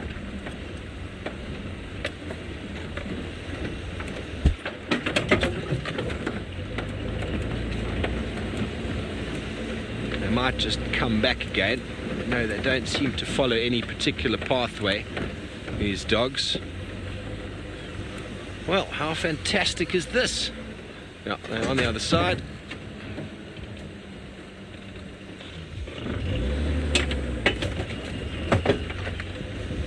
There we go, they're on the other side there. Where are they headed to? Very tricky area to cross over here. But they might cross again. So we'll stay parallel with them here, see where they head off to. In the meantime, let's go back over to Sydney, who's still with his buffalo. You can see that I'm still here with the buffaloes, and at the moment these buffaloes are all just relaxed. They are not doing anything. They're just trying to investigate what is happening. It seems like the buffalo has been chased by the lions somewhere, so they are very, very much alert. So I can see there's two small babies there in the middle, but from this whole herd there's quite a lot of small babies. So babies, they also remain part of their families all the time. So these buffaloes here now, they don't have any territorial males. So the males, different males, can be able to share these females. So this is how they communicate, just here and sound like that is how they warn each other. So the wind is what is causing a problem at the moment, because we are at the moment grounded. We cannot move. We are just right on top of the termite mound, and the wind is blowing towards their direction. So they know exactly that something is happening. So we're going to have to try and figure a way out here.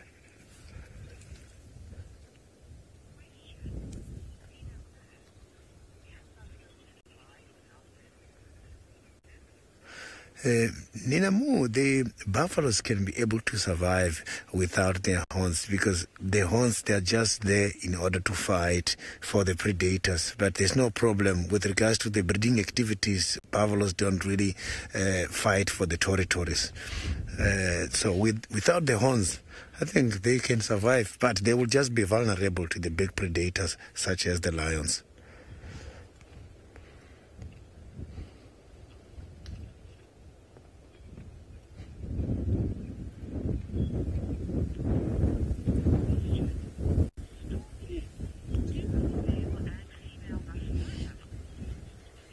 Stormy, both male and female buffaloes, they have got horns.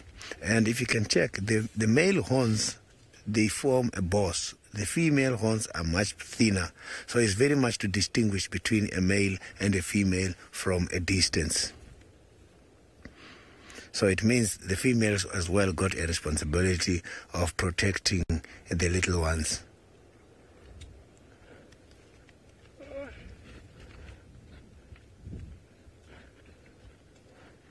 So we are just going to see if we can find a way out here and carry on looking for Hosanna.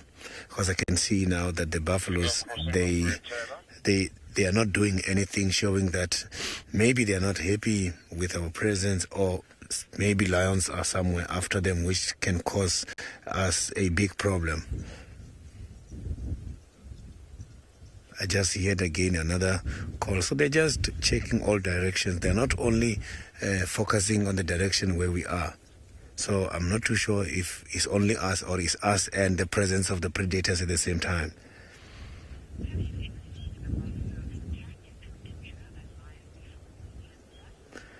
Linda, I have seen the buffaloes chasing the lions, but an attack is something that I haven't seen before. But fight between lions and buffaloes, I have seen it happening a lot, because the buffaloes everywhere, they prefer, the lions everywhere, they prefer the buffaloes due to their big size, because buffaloes, lions, they walk in pride and coalition. So taking down one buffalo will give them enough food for all the family members.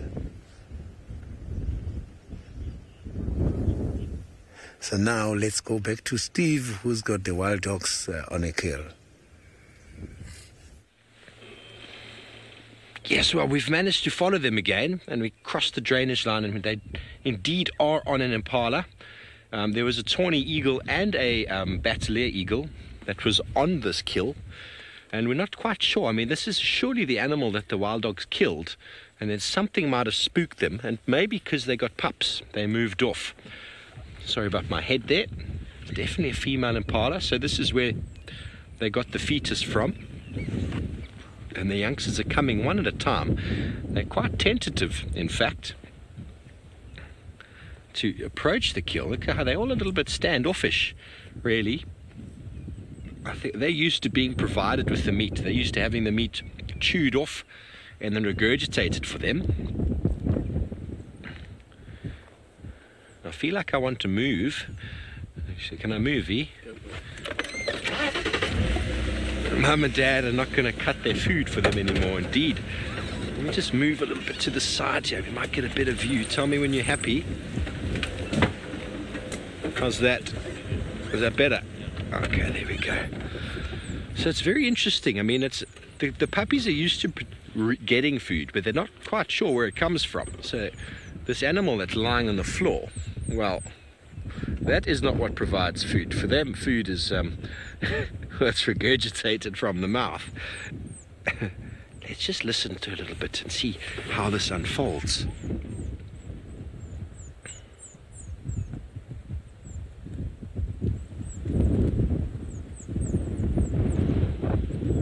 See how powerful those teeth are.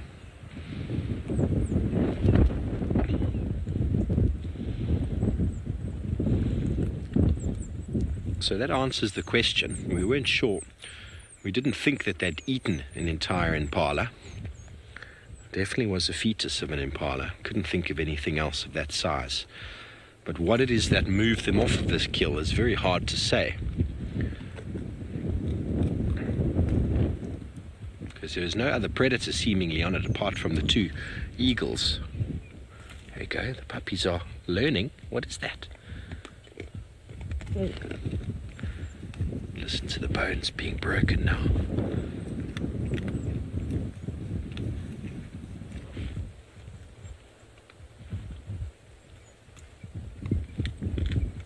Such a difference between wild dog and lion, for example. Oh, this one is more interested in a stick. Here we go. Let's play with the stick. Is that that wild dog just ate his ear. Just ripped off the ear and ate it. Difference between wild dog is there's this excitement about the kill. There's no aggression towards each other. They all come in and they feed, they eat at leisure, eat as quick, well, not at leisure, eat as quickly as they can, but there's no aggression, no No competition, really. It's all for the greater good of the family. Whereas the competition in lions is what makes them stronger. Fantastic. I was just saying yesterday, I've never seen wild dogs with a kill. We didn't see them make the kill, but we still see the aftermath. Stormy, wild dogs are very... Oh, let's just watch this. The alpha female is doing a bit of disciplinary action at the moment. Stormy, you want to know if they'll eat everything or leave some bits out? Wild dogs sometimes will eat a huge proportion of the animal, sometimes all of it, not most of the bones. The big strong bones are left alone. They often go for the internal organs. They'll eat as much as they can. Quite often though, also wild dogs eat only a portion of it and then move off. A lot of that's to do with the fact that they're not the strongest of predators and they can be displaced from a kill. So sometimes the kill gets taken from them or something might spook them and they move off, which is what happened here. And we could tell that they were interested in coming back in this direction. Something sort of messed with their head, I think. Or I'm sure it's a lot to do with the fact that they're with the puppies. They brought the puppies out on the prowl and they don't want to get into any confrontation with any larger prey or predator animal, because the puppies would be at risk. And after, I suppose, assessing the situation and assuring that nothing at all is actually here to cause any harm, and they move back in. But then that is just an assumption. We didn't see what happened. There we go. He's going to rip the other ear off now. This one quite likes an ear. Just stand by for a second. I just need to call someone in. Standing by. Best approach would be Rebecca's.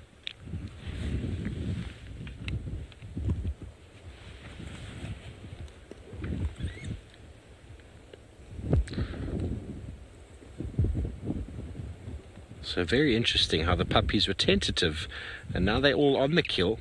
We saw them competing with that fetus earlier. They weren't playing very nicely with the fetus. They weren't sharing, and now they're all feeding very nicely on the carcass without too much animosity towards each other, which is, there we go, look at that, enjoying a little bit of ear. That is so strange. Nom nom nom, says Lou. Well, nothing goes to waste. What the wild dogs don't finish, the tawny eagle and the battalier will move in and feed on. And then hyena will probably feed on the rest. Anastasia, the pups are following the family at the moment, but only from about a year are they really then starting to integrate and become part of the hunting sort of element. They've still got a few months to go. At the moment, they're more of a beggar and, well, begging for the food and just following up from the back. They're not actively involved in the hunting. They don't really have the stamina yet as well to keep up with the pace of the forerunners. And they don't really have the strength either, I don't think, just yet. They're still puppies at nature, but it's amazing within 5 to 6 months how much more development they're going to go through, especially with irregular meals like this. And I know it is sad for the impala and her fetus, but if you watch the show and you've ever been out into the African wilderness, there are many impala out here, and this is just one of them, which was standing good stead for this family for a day or two, giving the puppies the well-needed nourishment. You can see them enjoying the bone to access, get the calcium that they require for their growing bodies. You can just see the teeth. They're not the sharpest of teeth right now. They are developing. They've probably just come out, lost their milk teeth, and they now got their adult teeth coming through, but they're still at the infant stage. No doubt would inflict quite a sore bite on your hand if you happen to get it in there.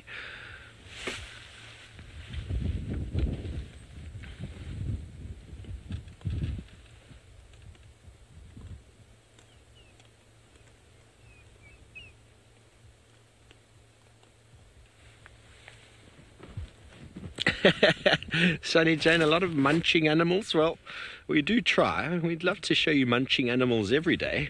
This is the first time I've ever witnessed wild dogs feeding on something, so this is very special indeed. I know some of you out there have probably seen a lot of this before.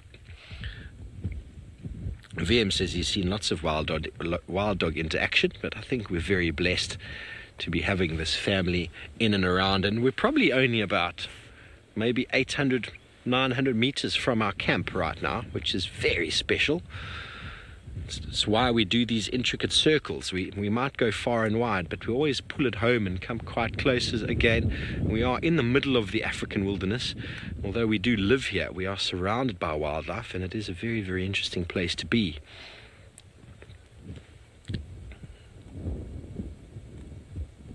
Munch, munch, munch. You can see the puppies' bellies are filling up, gorging themselves. They're playing very nicely around the kill, though, don't you think? They're definitely learning the table manners of what it is to be a wild dog.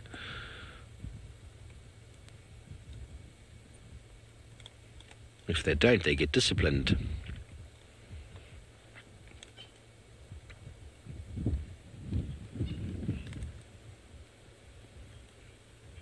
Trish, that's a great question. Yesterday morning they had a steenbok between them, which is obviously probably about half the size, no, about a third the size of an impala.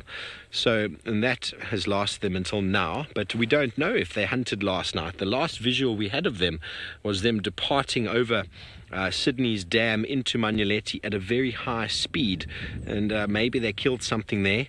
It's very hard to say, but I think this impala will stand them in good stead for at least another day. What do you reckon, V? You've spent more time than me. They're full, maybe 36 hours. VM reckons about 36 hours they'll be full, but it doesn't mean that they won't hunt. Very interesting, though. Very interesting to be a part of this.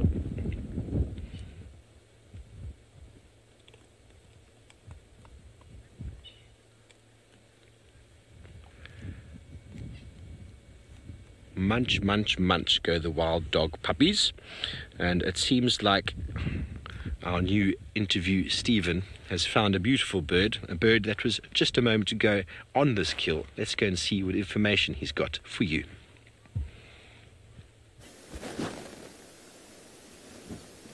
Welcome back.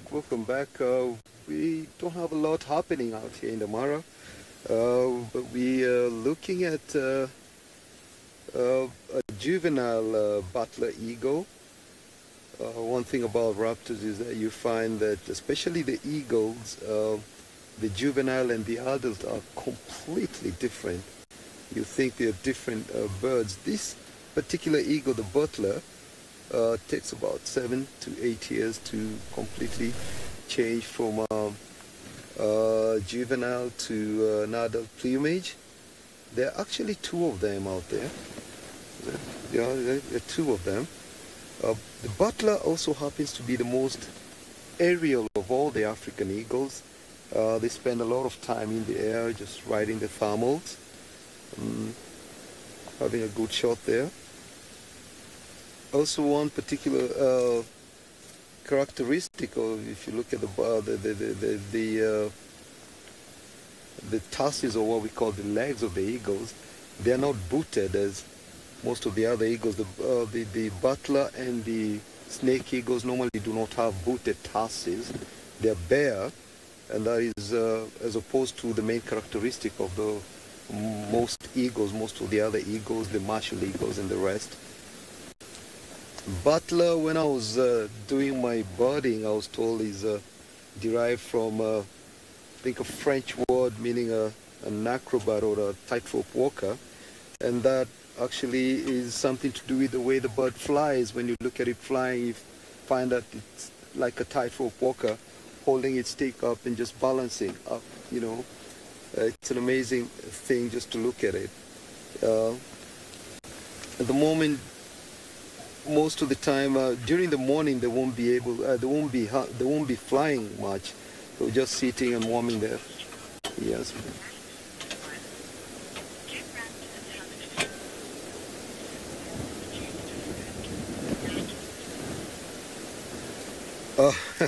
Dash, I've had that question. No, I've never had any instances whereby raptors have to swallow rocks to digest. I have seen ostriches do that, swallow rocks and all sort of paraphernalia, but I don't think raptors do that. I've never had instances. Probably I'll go look it up, but I've never had an instance whereby raptors swallow rock. Good one there, but I'll have to look it up. You're still looking at the eagles.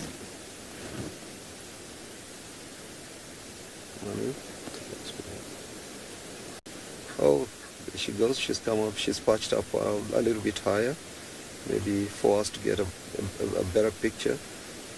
As you can see, there were actually two, and that's very unusual for wow, that's good. Let's see if it's right.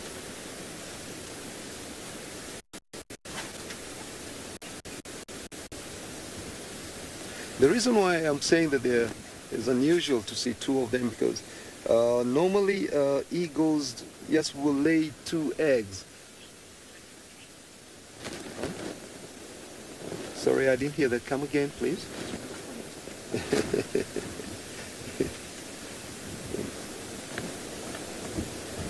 See, this is what I was telling you about the flight. Look at that. Yeah. That's what I was telling you about the flight. Notice how they hold out their wings, and once they get thermos properly, you'll see them balancing out like, you know, like a tightrope walker. That's great. That's a good shot, man. Oh.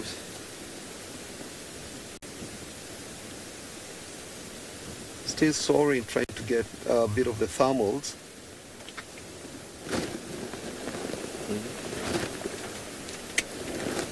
Great. Yeah, oh wow. That's what we've just seen is just some two. Yeah. Okay. Okay, Sydney. Sydney. Thank you.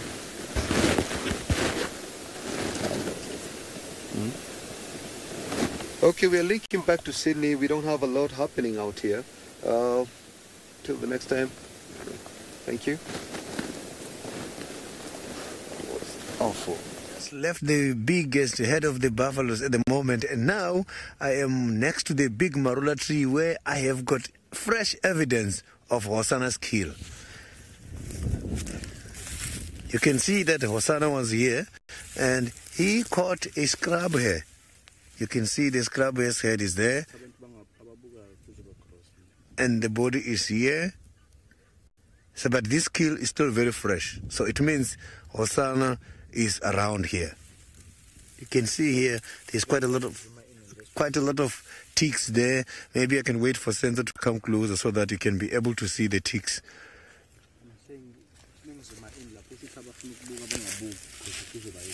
You can see there is even some of the ticks that are attached to the ears. This shows that the hares can be able to host quite a lot of ticks at the same time. You can see these are very big. These are very big ticks. Look at this one. So all they're doing is just eating blood. So this is a crime scene. So I am going to be investigating and see if we can find Hosanna at the moment, because this is very much fresh.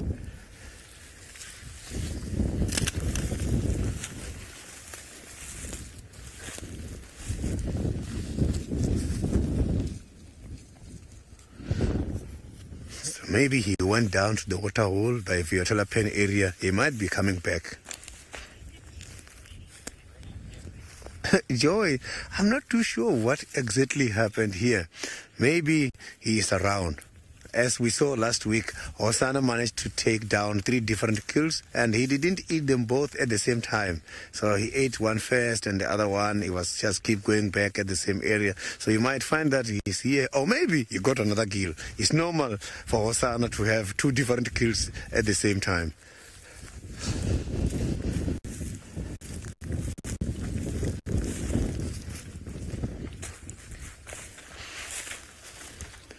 So we just now keep following his tracks down towards Viotella Pen area. Maybe we might find him here.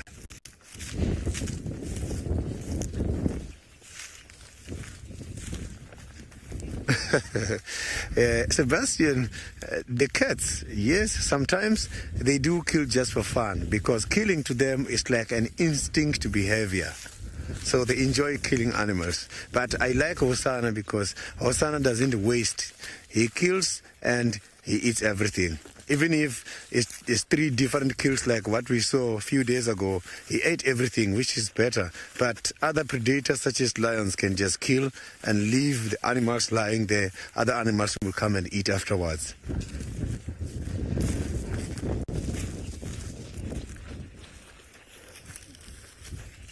James, thank you very much for such a lovely comment.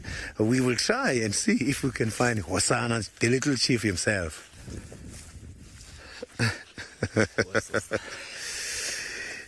There's some hairs here, I can see. Not too sure. From what animal is this, Abby? So this is from the buffalo. You can see these hairs here.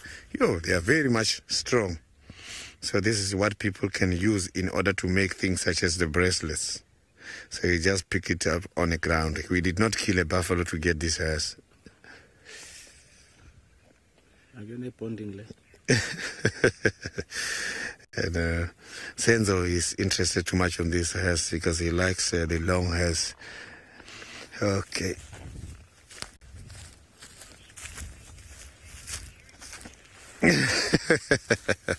Yeah, I will give that to Senzo for her extension because he does have the long hairs. So we are just trying to check here and see if we can reallocate his tracks. But the chances of finding Hosanna where we are, they are very much high at the moment. So now let's go back to Steve and see the dogs.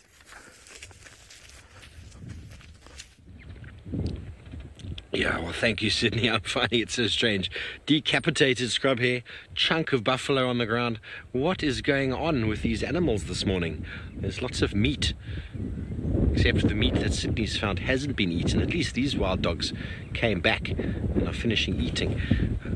Can you get this one over here? It's eating an ear on the floor there. That one there, yeah. That's my ear. I think it was an ear. Come on, show us again. What is it with wild dogs and eating ears? Surely they can't be too tasty. It's just all cartilage. I'm not going to show us now, of course. There's half a dead animal on the floor there, and that puppy wanted to steal the ear. Anyway, this is so special to see. There we go. It's shaking it around now. He's in the way. See the belly of the female. She's a little, oh, that's a male. A little bit of love happening. A little bit of dominance. There, we've had some food. Who's the dominant now? These 2 males are. They were playing yesterday as well. We saw them playing previously, just before we came up here. Now the female is going to come in. Going to do some disciplinary action, is she? Going to teach them how to behave. Play nicely, children.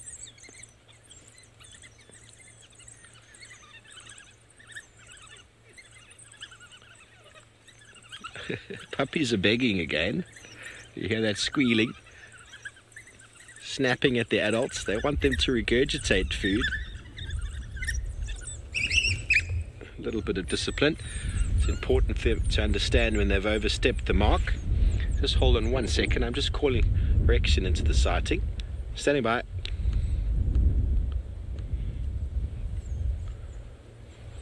No, that's negative, Rex. If you come from Philemon's Dip, Philemon's Cut Line up Rebecca's, at the big bend in the road in Rebecca's, we're just on the eastern side towards the drainage of Quarantine.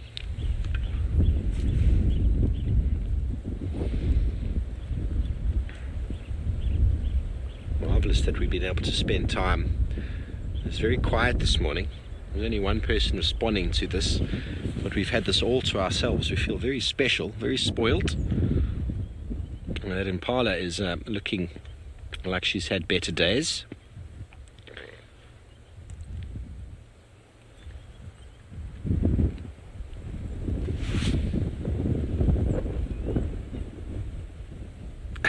There indeed, they're having a meet and greet.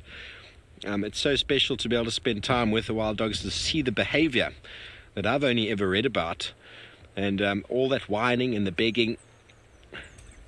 Oh, there was a bit of animosity shown between the two adults there, and that caused the puppies to flee.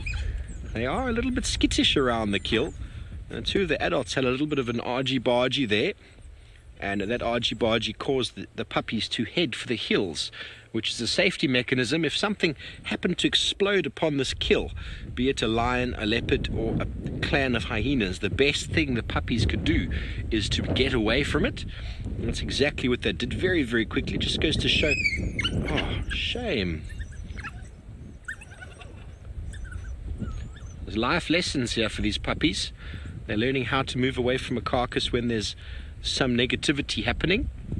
And they're also being taught how to behave around the carcass. And you saw how it rolled on its belly and went very flat. That's very submissive behavior.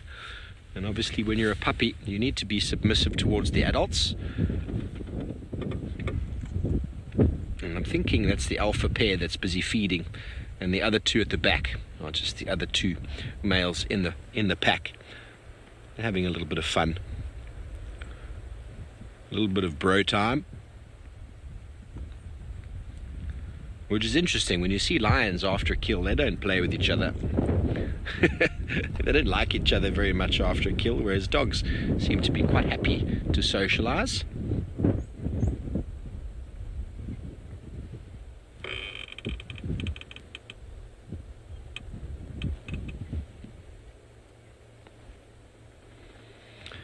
Yes, Lou and a lot of you out there can't get over how amazing the sighting is. Well, I think the same. This is very, very, very special. I know I've said that a number of times, but it's very special to be able to see this in the wild, to see it live, see it with our own eyes, and for the dogs to allow us this opportunity. I feel very blessed. 3 drives in a row. That's my all-time record of of it all now. What have you got there, little one? Oh, it's put it on the floor. It had a little white something, this individual. I don't know what it was. Maybe it was a bit of bone. Might have been a stick. Obviously wasn't very interesting, whatever it was. Those two have had enough of the fun and games.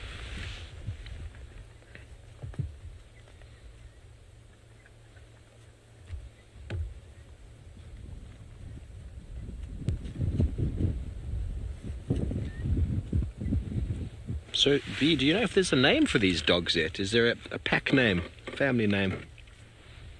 I'm sure I am.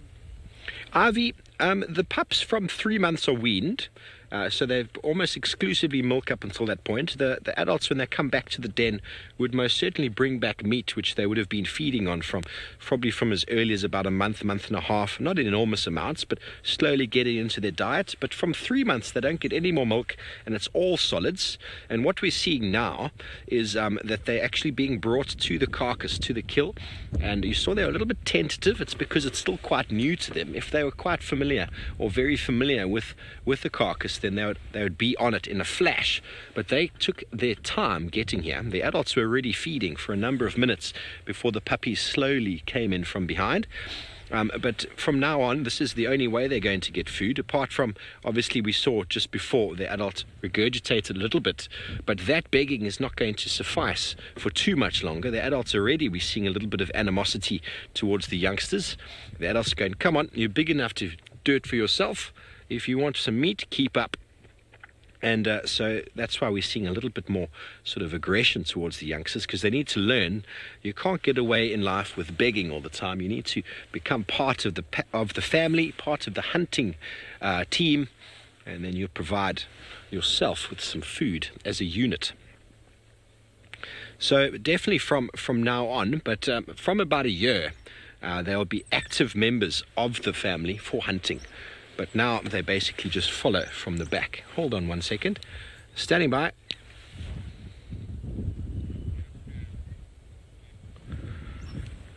Mfo, you must famba up Rebecca's from Philemon's. Up Rebecca's.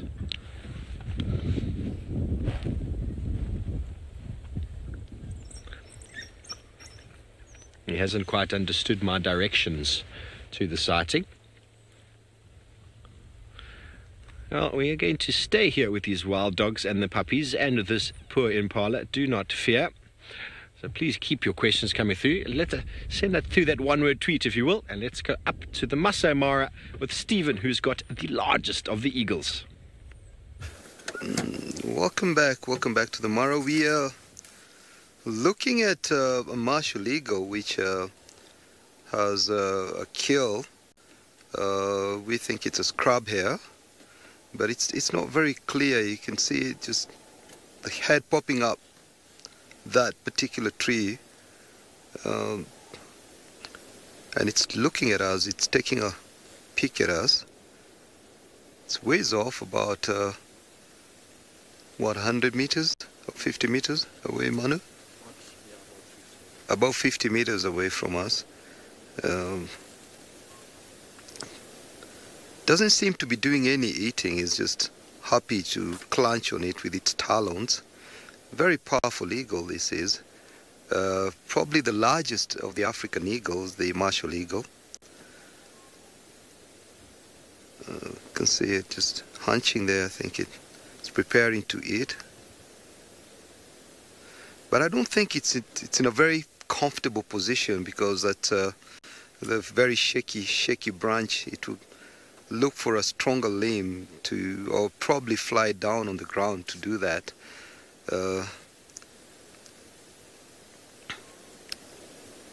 Wish it could come closer.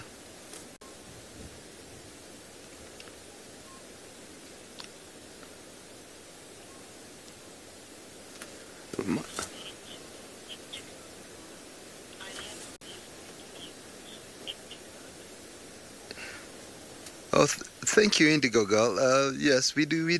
Same here. It's the eagles are one of my favorites of birds.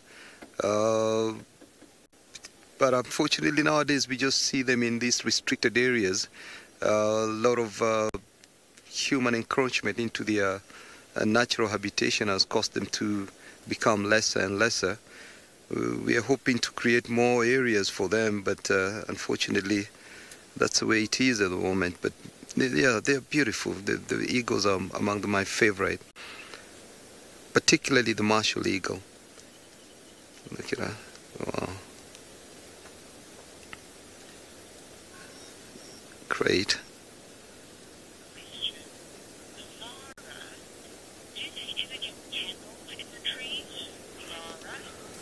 Lara, that's a good question. Do they ever get entangled in the trees? No, I don't think so. They never get entangled in the trees.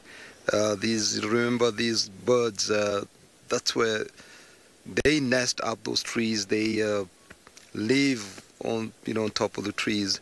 I doubt they would. They know their way around, and well, definitely like this eagle will look for a tree to perch. One thing about the eagles is that mostly they form kind of, especially the martial, they form a lifelong pair. So if this is an adult male or female, it will have its mate somewhere around. But the thing is, they never ever get entangled in trees, and then they're nest specific. Oh, look at that! Look at that! Yeah. It's, as I told you, it's where it is perched is a bit. It's a weak branch, and it's still looking for a good purchase somewhere that it could have a farm, whatever, and be able to feed on the scrub hair. And I think also it's not very comfortable with us. That's why it keeps on looking at us all the time. But otherwise, they never get entangled in trees. I've never heard of a case whereby eagles or any, especially eagles, are entangled in the trees.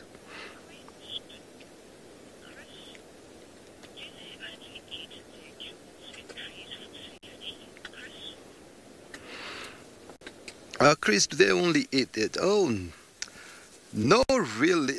Yes, they will do that for safety, but most of the time, if the prey is a bit too heavy, it will lay it on the ground. It will come to the ground and eat. But yes, one thing is it will take it up the tree for safety. Away from the other predators, definitely the eagle will not be able to fight off things like hyenas and lions and what have you. So they'll go patch up a tree. But then again, there's also a risk of getting a leopard. But up there where it is, definitely no leopard can go. Those are very weak branches that cannot hold a leopard. Yes, great. Look at that. Oh, we still have the head sticking out there. We still have the... Yes. What is your favorite predator? Rena, that's a very good question. What is my favorite predator? My favorite, I would say, is a cheetah. I have something about cheetahs. They, for some strange reasons, they look delicate, despite the fact that they are predators. To me, they look delicate. It's something that you would want even to keep as a pet in the house, probably. The other predators, like the leopard and the lions, to me, I find them a bit too aggressive. But the cheetahs, those are my things. Well, that's my favorite predator. We are having some elephants. Elephants coming towards the vehicle. This is a family of elephants, all cows and young ones. They're slowly ambling towards us. You can see it's a fairly 1, 2, 3, 4, 5, 6. It's an average group, just a very average herd, about 10 of them. I'm suspecting the one that to a bit to our right with the long tusk, that must be the matriarch, or rather the head of the family.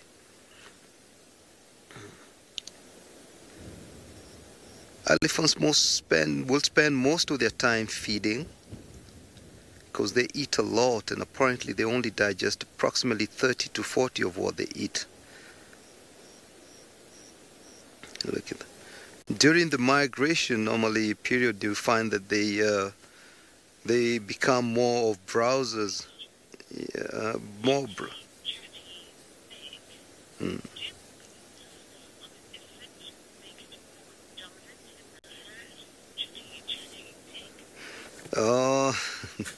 Good question, good question.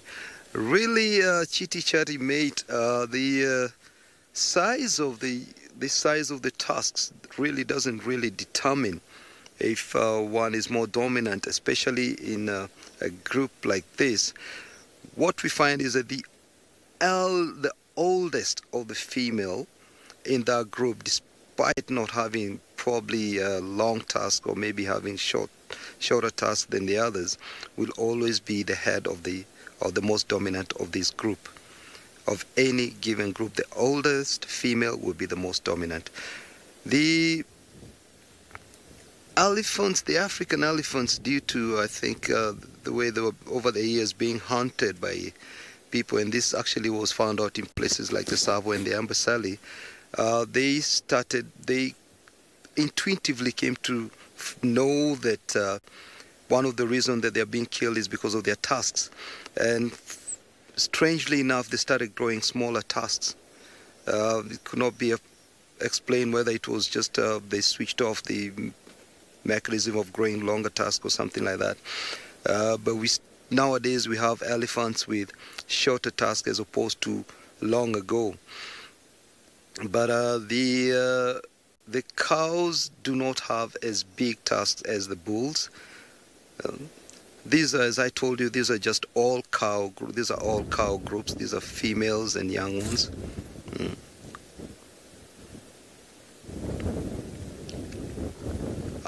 Before the question came up, I was talking about during the migration how the elephants mostly turn into more browsing than grazing. The reason being that cannot keep up with the large herds of wildebeest that come up and eat all the grass. So they will feed on mostly on the leaves and the barks of trees. But here we have them actually feeding on grass. They're grazing, these ones. It's a beautiful sight, really. And the background, the forest there. This is what makes this part of the Mara quite unique, all the forest, the grassland, as opposed to just open grassland. Look at those beautiful scene there. Wow. Yeah. Maria, why do the elephants have that white glue in their eyes? Do you know what it is, Maria? To the white? Oh, Maria, that's a good question. That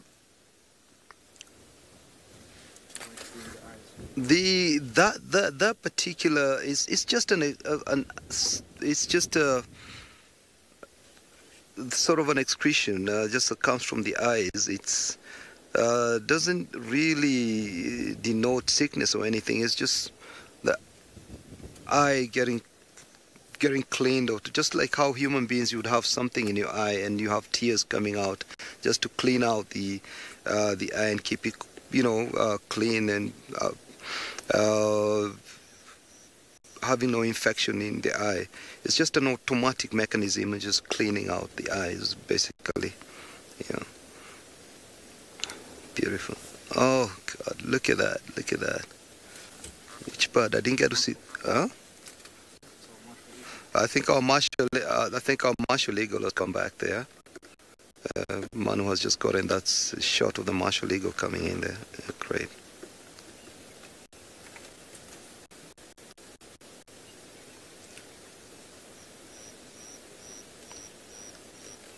Beautiful. You can see the young ones. Some of them are just trying to nurse and just.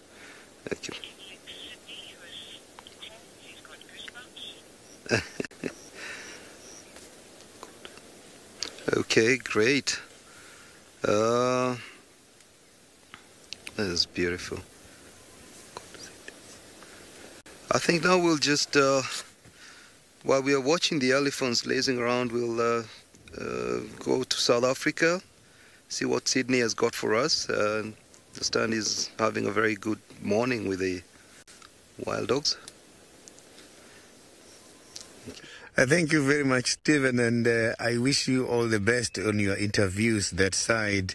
I am right here on top of the termite mound, and I know a lot of people don't take termites serious, but let me tell you today, the termites, they are very good farmers, and they have been started with the farming activities 25 million years ago. That must be long time ago. So these insects, what they are farming underground here is fungus. They've got a very big cultivation land, and these fungus, they farm them in order to eat them afterwards.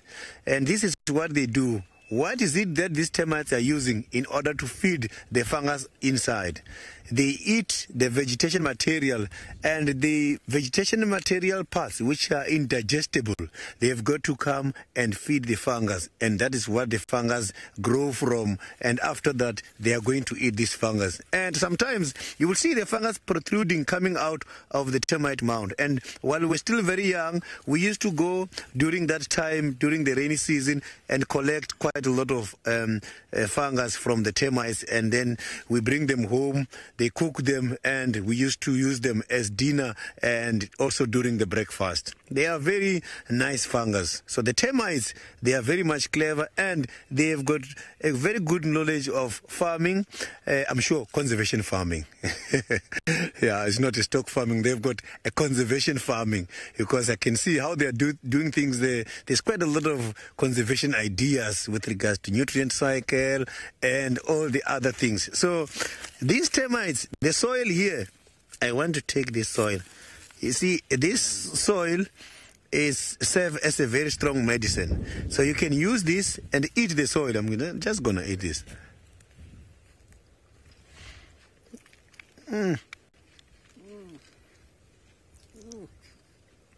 So Yeah, the testy is neutral. I've just swallowed it now.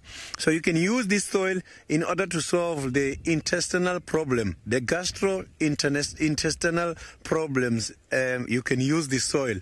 So why is it important in order to fix the intestinal problems? Because sometimes, let's say you eat the venomous substance. If you eat venomous substance, you can easily get affected in the stomach if the stomach has got some holes. Because the poison and the venom specifically, it can be ingested. And when ingesting venom, you're not going to get affected unless your intestine has got holes. But if your intestines doesn't have problems, if you are eating this kind of medicines to solve those problems, I can promise you, you are not going to have a problem at all. So I am going to carry on now with the search and see if we can find Hosanna before we close down with the guided walk. It's not that very easy today because of the amount of wind and also the wind blowing tracks and the wind alerting the animals about our presence. So now let's go back to Steve, who's got the interesting dogs, and see how the dogs are doing. Yeah, well, thank you, Sydney. We are with one dog at the moment that is picking up the last remaining scraps. And actually, V, that vulture's become available just to the right there. Just in the gap, you can see there's a hooded vulture. Has come down, and I think there's some stomach content over there that it is enjoying. There's some remains that the wild dogs have left. And the other three adults and the puppies are playing. We'll move to them in a moment. I just thought we'd have a little look and see. It was very interesting to see how the hooded vulture made its way here. Hooded vultures are normally the first vultures to arrive on the scene, and normally the only ones who are brave enough to go on the ground when they are still predators, due to the fact that they are quite small and they are able to jump into the air and fly, whereas the larger vultures actually need a little bit of a running jump to be able to get off. So they'd never land on the floor if there are predators nearby. Well, the dogs have just moved up over here. Let's see if we can keep up with them. The puppies have been playing and running and working off the bellies of meat that they've ingested. Let's see, they're just up ahead over here. We're very blessed with where we've been able to spend time with them. It hasn't been too much of an insurmountable task to keep up with them, which often is the case. Excuse me for not looking back at the camera. It's a bit bumpy.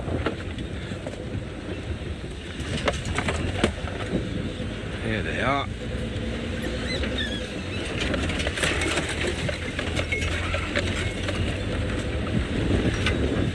Just get around this little thicket.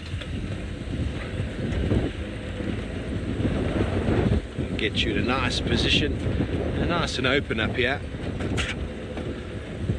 There they are, busy playing.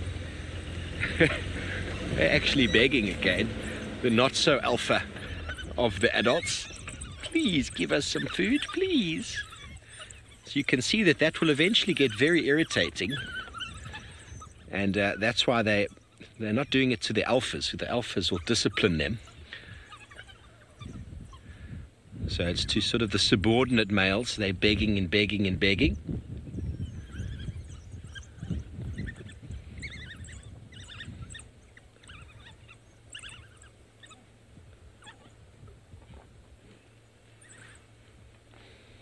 There we go. Has regurgitated some. That is what the begging leads to. But eventually that begging just becomes too much, and then the adults have to say, enough. That is my meal.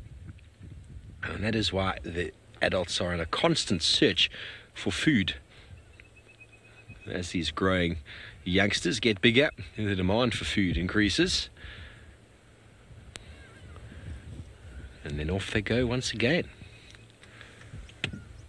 as good little wild dogs do. It's pretty nice and open here, which is good. We might be able to follow them for a distance if they do move off.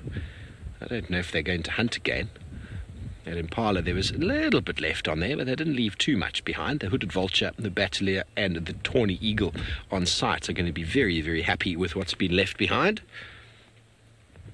That one is still carrying an ear. It's been playing with the last little while. It wants to improve its hearing a little bit more.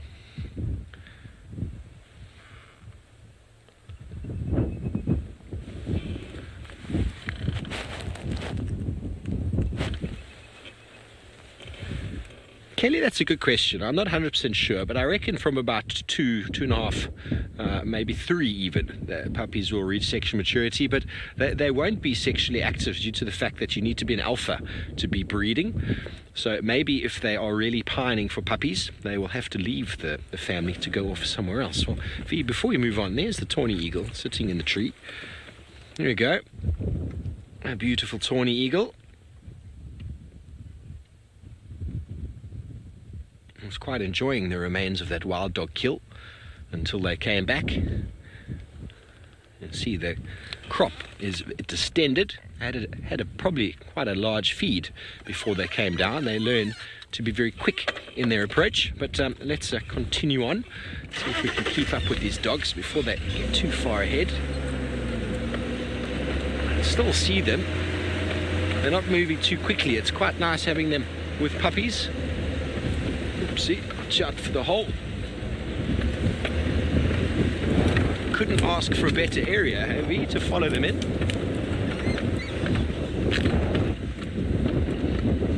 Are we going to keep going?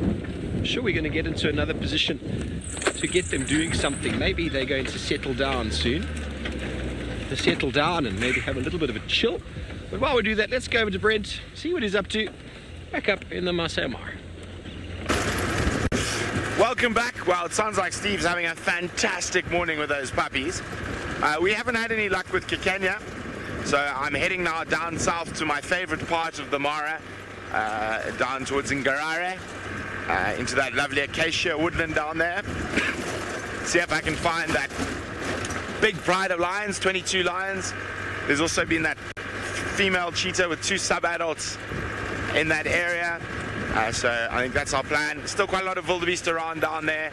Actually quite a lot of wildebeest everywhere at the moment, but that's our plan. We're going to head down to the south, western corner, and then work our way east along the Tanzanian boundary during the day.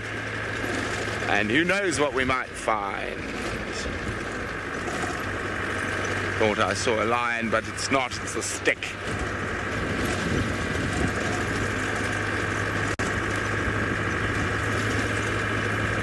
So no further updates since Scotty saw that female cheetah. We're not sure who it is.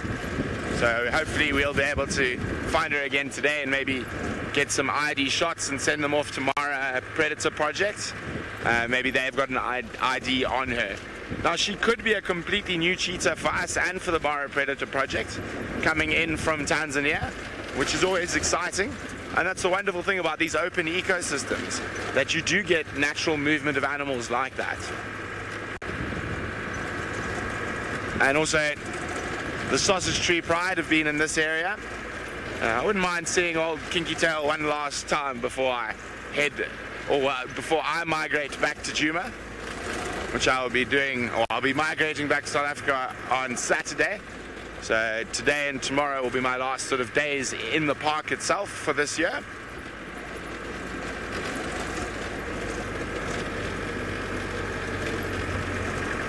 It'll be interesting to see what is going on down in the south.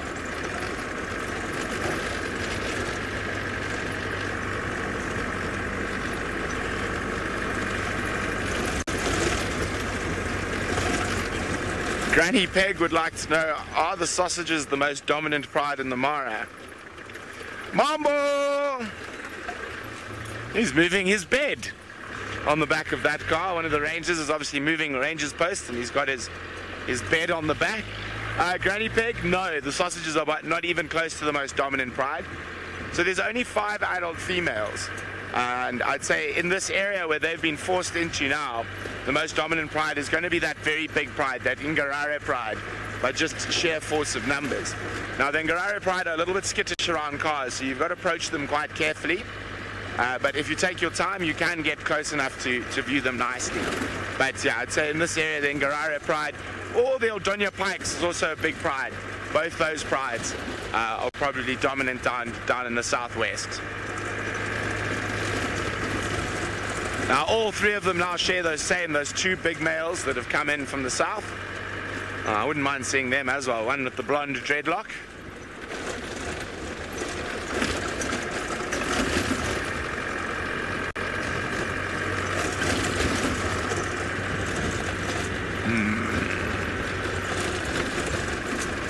So what I quite like about using this road is you've got a really good view. So always looking under the trees. Shadowy Pancakes would like to know what the mountains up to my right are called. Well, they are called the Olololo Escarpment, or the Syria Escarpment. The Olololo Escarpment. So it runs all the way along the edge of the Mara and into the Serengeti, and it stops at where the Mara River cuts out of the Serengeti and goes off to Lake Victoria. There we go. Nope, no cats here today.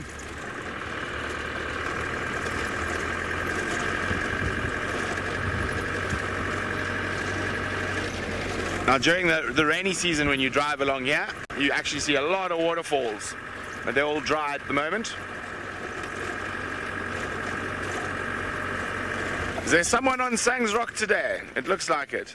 Check on top of that rock there for me, Jamesy.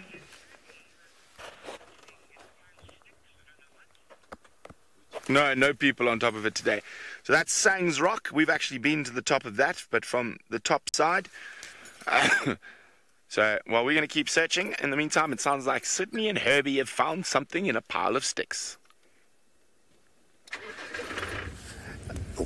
So I've got a very big nest here on the ground, and this nest apparently came from this tree here, so it broke from one of the branches there. So this nest is for the buffalo weaver. So we are just trying to count the number of chambers. Herbert, what are you seeing that side? I've got one. I've got one there. You see, deep in there is a chamber. One, and then I'm not sure if Herbert got something this side. Oh yes, the second one is there. So these buffalo weavers, they build this big nest, and then they have got quite a lot of chambers, and they even have some of the false holes. Oh, this one you can see is nice and clear. It's nice and close. So you can see there's even droppings there. So now I am going to talk to you about these droppings. You know, these birds are very much interesting, not specifically the buffalo weavers. The birds, when they have got small babies, when they hatch eggs, the first droppings of these birds to come out, the adults, the mothers, they eat them, and you will see them eating every day until the digestive system of the little one work efficiently. That is when they will now start to take the droppings and throw them outside. And I think that is very much economically important, because they don't have to pick up the droppings and take them away to the disposal site. So they save quite a lot of energy. So Herbert, come here, let's try to lift this. To me, this looks much heavy. I just want to... Yo, this is very heavy. So I can't believe that this... Yeah, this is very heavy. Maybe you can come and try, Herbert, but it's very difficult. So this is too heavy. So this has been done by a very small bird, and this bird then builds such a very heavy nest like this. I bet it's strong. Yeah, but it's very heavy. So now we are going to carry on and see what we can find and leave this nest. It doesn't look like a nest if you look at it, but everything is arranged properly. So now let's go back to the Mara where Stephen is at the moment.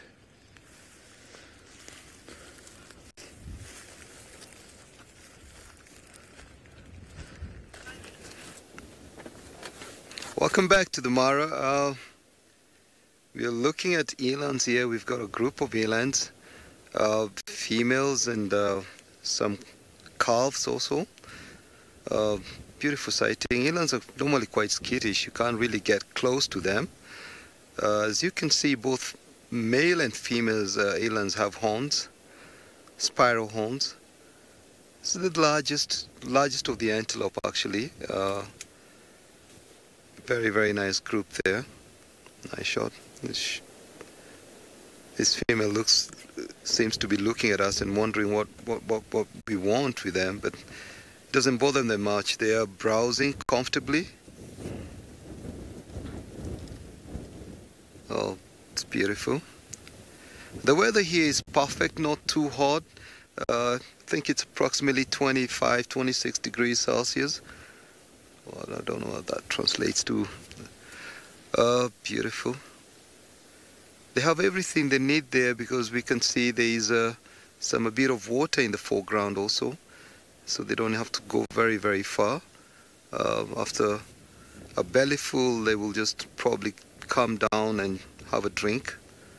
So it's an ideal place for them.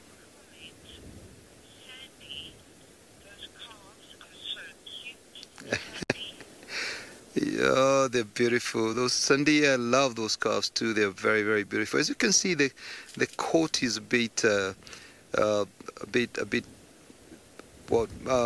darker than the adults one. They tend to change. They tend to change color with age, and you can also see the distinct stripes on their backs. They also tend to, especially the bulls, tend to lose that as they age. We normally say that the bulls gray with age, literally, just like human beings. Beautiful. That's good. Oh, look at that. That's a beautiful shot, Manu. That's beautiful.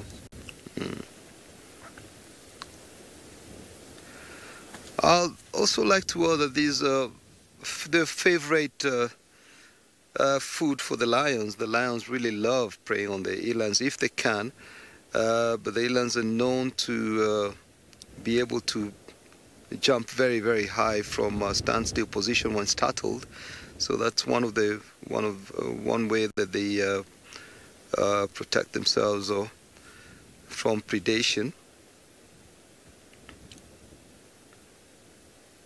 I don't know if the one that's right in the middle is a bull. It looks a little bit bigger than the rest.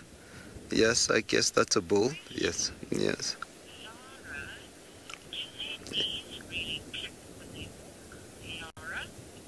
Did they? Yes, yes. Lara, that's a good question. Do the knees click when they walk? Yes, they do. On a number of occasions, I've had that significant click, and I've never really gotten to know what that is, but yeah, they do click. The knees do click. You can hear the clicking sound. If it wasn't too windy, we would actually be hearing a bit of clicking, the clicking sound. Yes, they do that. That's a beautiful question. I've forgotten to mention that. They do click when they walk, the knees. Great. Still at the elands, I think. Oh. Some of them actually, there's one lying down. I think it's a calf lying down there, sitting down. Yeah. Sharon, are there any elands that have been domesticated there, Sharon? Okay, great. That's a good question, Sharon. Elands, in some parts of just below the Savo West, I've heard of ranches whereby they keep elands. Yes, I think they domesticate them, but mostly it was for beef, or for meat. But I don't know if that practice still exists. I don't know about South Africa, but here I think it was stopped. People were stopped from keeping or domesticating the wild animals. But yes, elands can easily be domesticated. That I totally agree with you. They can be domesticated. Good. They just seem to be browsing, nothing much is happening. We are also looking in the background at the Olololo escarpment, which forms the northern boundary of Mara. Beautiful setting that is, the trees and all that. Great.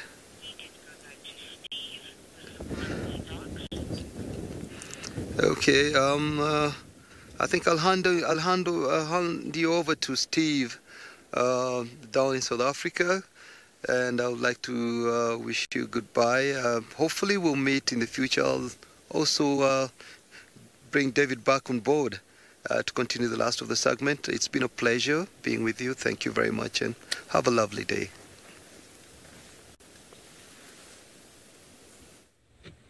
Yes, well, we are back with the wild dogs, and they are playing a game of King of the Castle. Thank you, Stephen.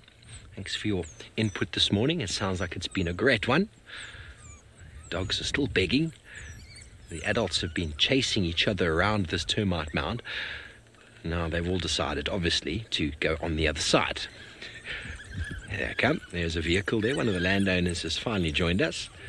These youngsters are constantly joining, are begging, and there's, I'm the king of the castle. Don't go on the other side, guys. We've positioned ourselves so nicely for this. So you wouldn't, believe it or not, there's an entire family of wild dogs on the other side of that termite mound. And here they are again.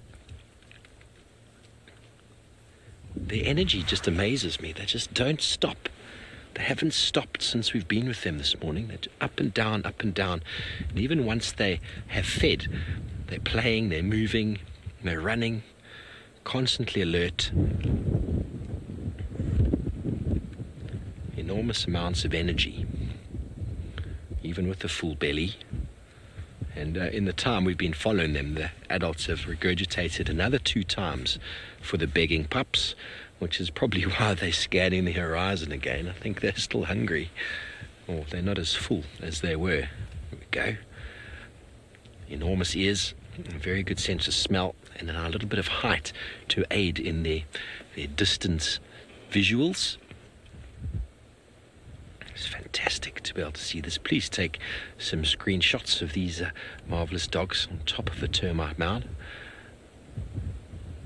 It's not just our leopards that enjoy being up there, the wild dogs themselves. A little bit more energized though.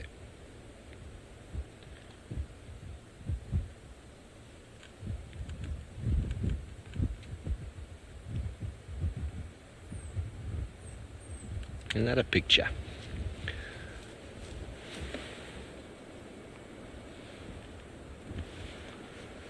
Indigo girl, they do. The coloration is fantastic. The beautiful tricolour of the wild dog. That's an adult there. And it looked like an adult over there. Was that a puppy? That couldn't have been a puppy ranging so far away. It seemed to be. Oh, maybe it was a puppy. Yeah, it is a puppy. There you go. The alpha female is once again disciplining the youngsters, teaching them all how to behave in wild dog society.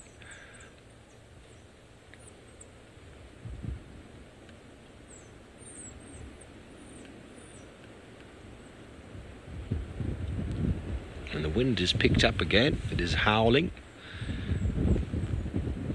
Haven't seen, well, on our way to try and relocate some of these dogs, we scared a daycare out of hiding, and it went in the right direction for itself. If it had turned right, well, we'd be seeing another feeding frenzy right now.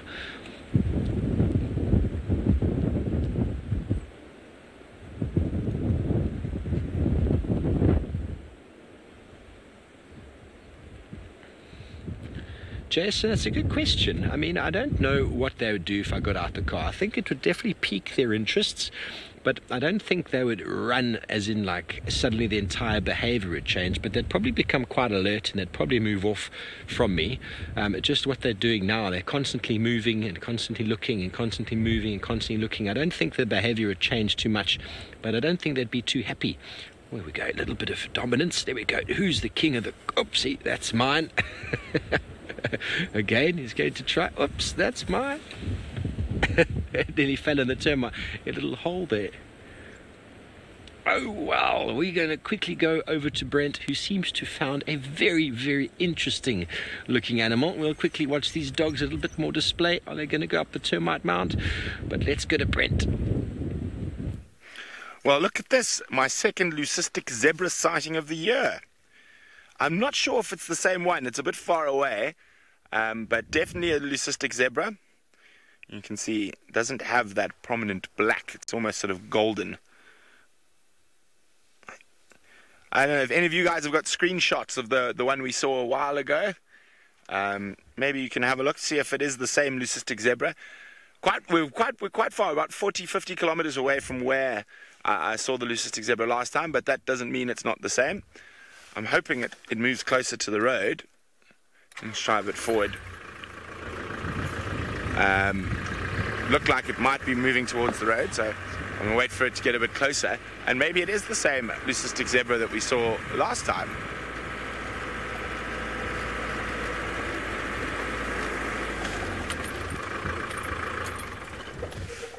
Here we go.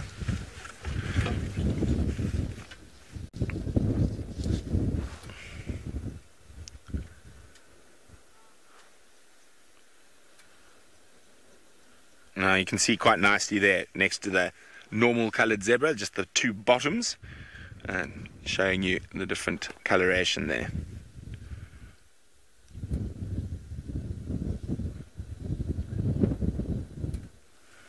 Very pretty. Now a lot of people wonder whether that coloration will make it easier for predators and whatnot. I don't think so. I think it probably has quite a similar life to the other zebra.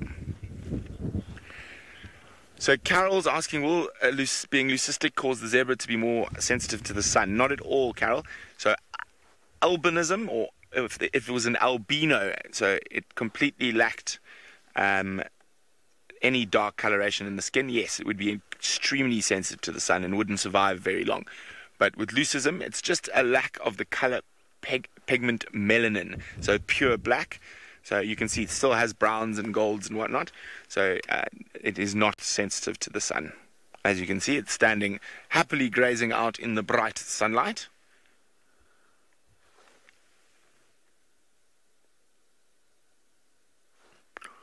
I think I'm going to see if there's a way I can get a bit closer to it. It doesn't look like it's going to come to the road now.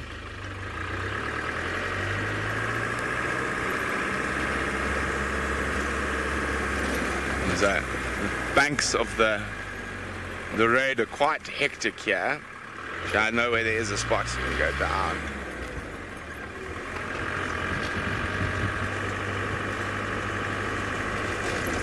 Amanda's asking whether leucism is genetic. Yes, Amanda, it's a double recessive gene. So you would need both the mother and the father to hold that recessive gene. So it's a double recessive gene. So it is genetic. As like menelism, which is the complete opposite of leucism. Leucism is a lack of the melanin, where there is melanism is when you get black, completely black things, so an overproduction of melanin.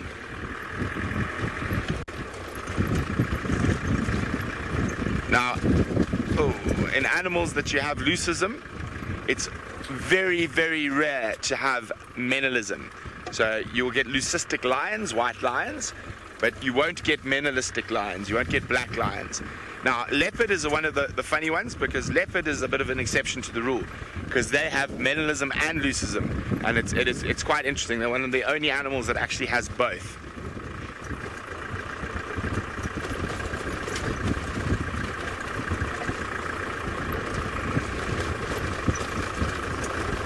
There we go.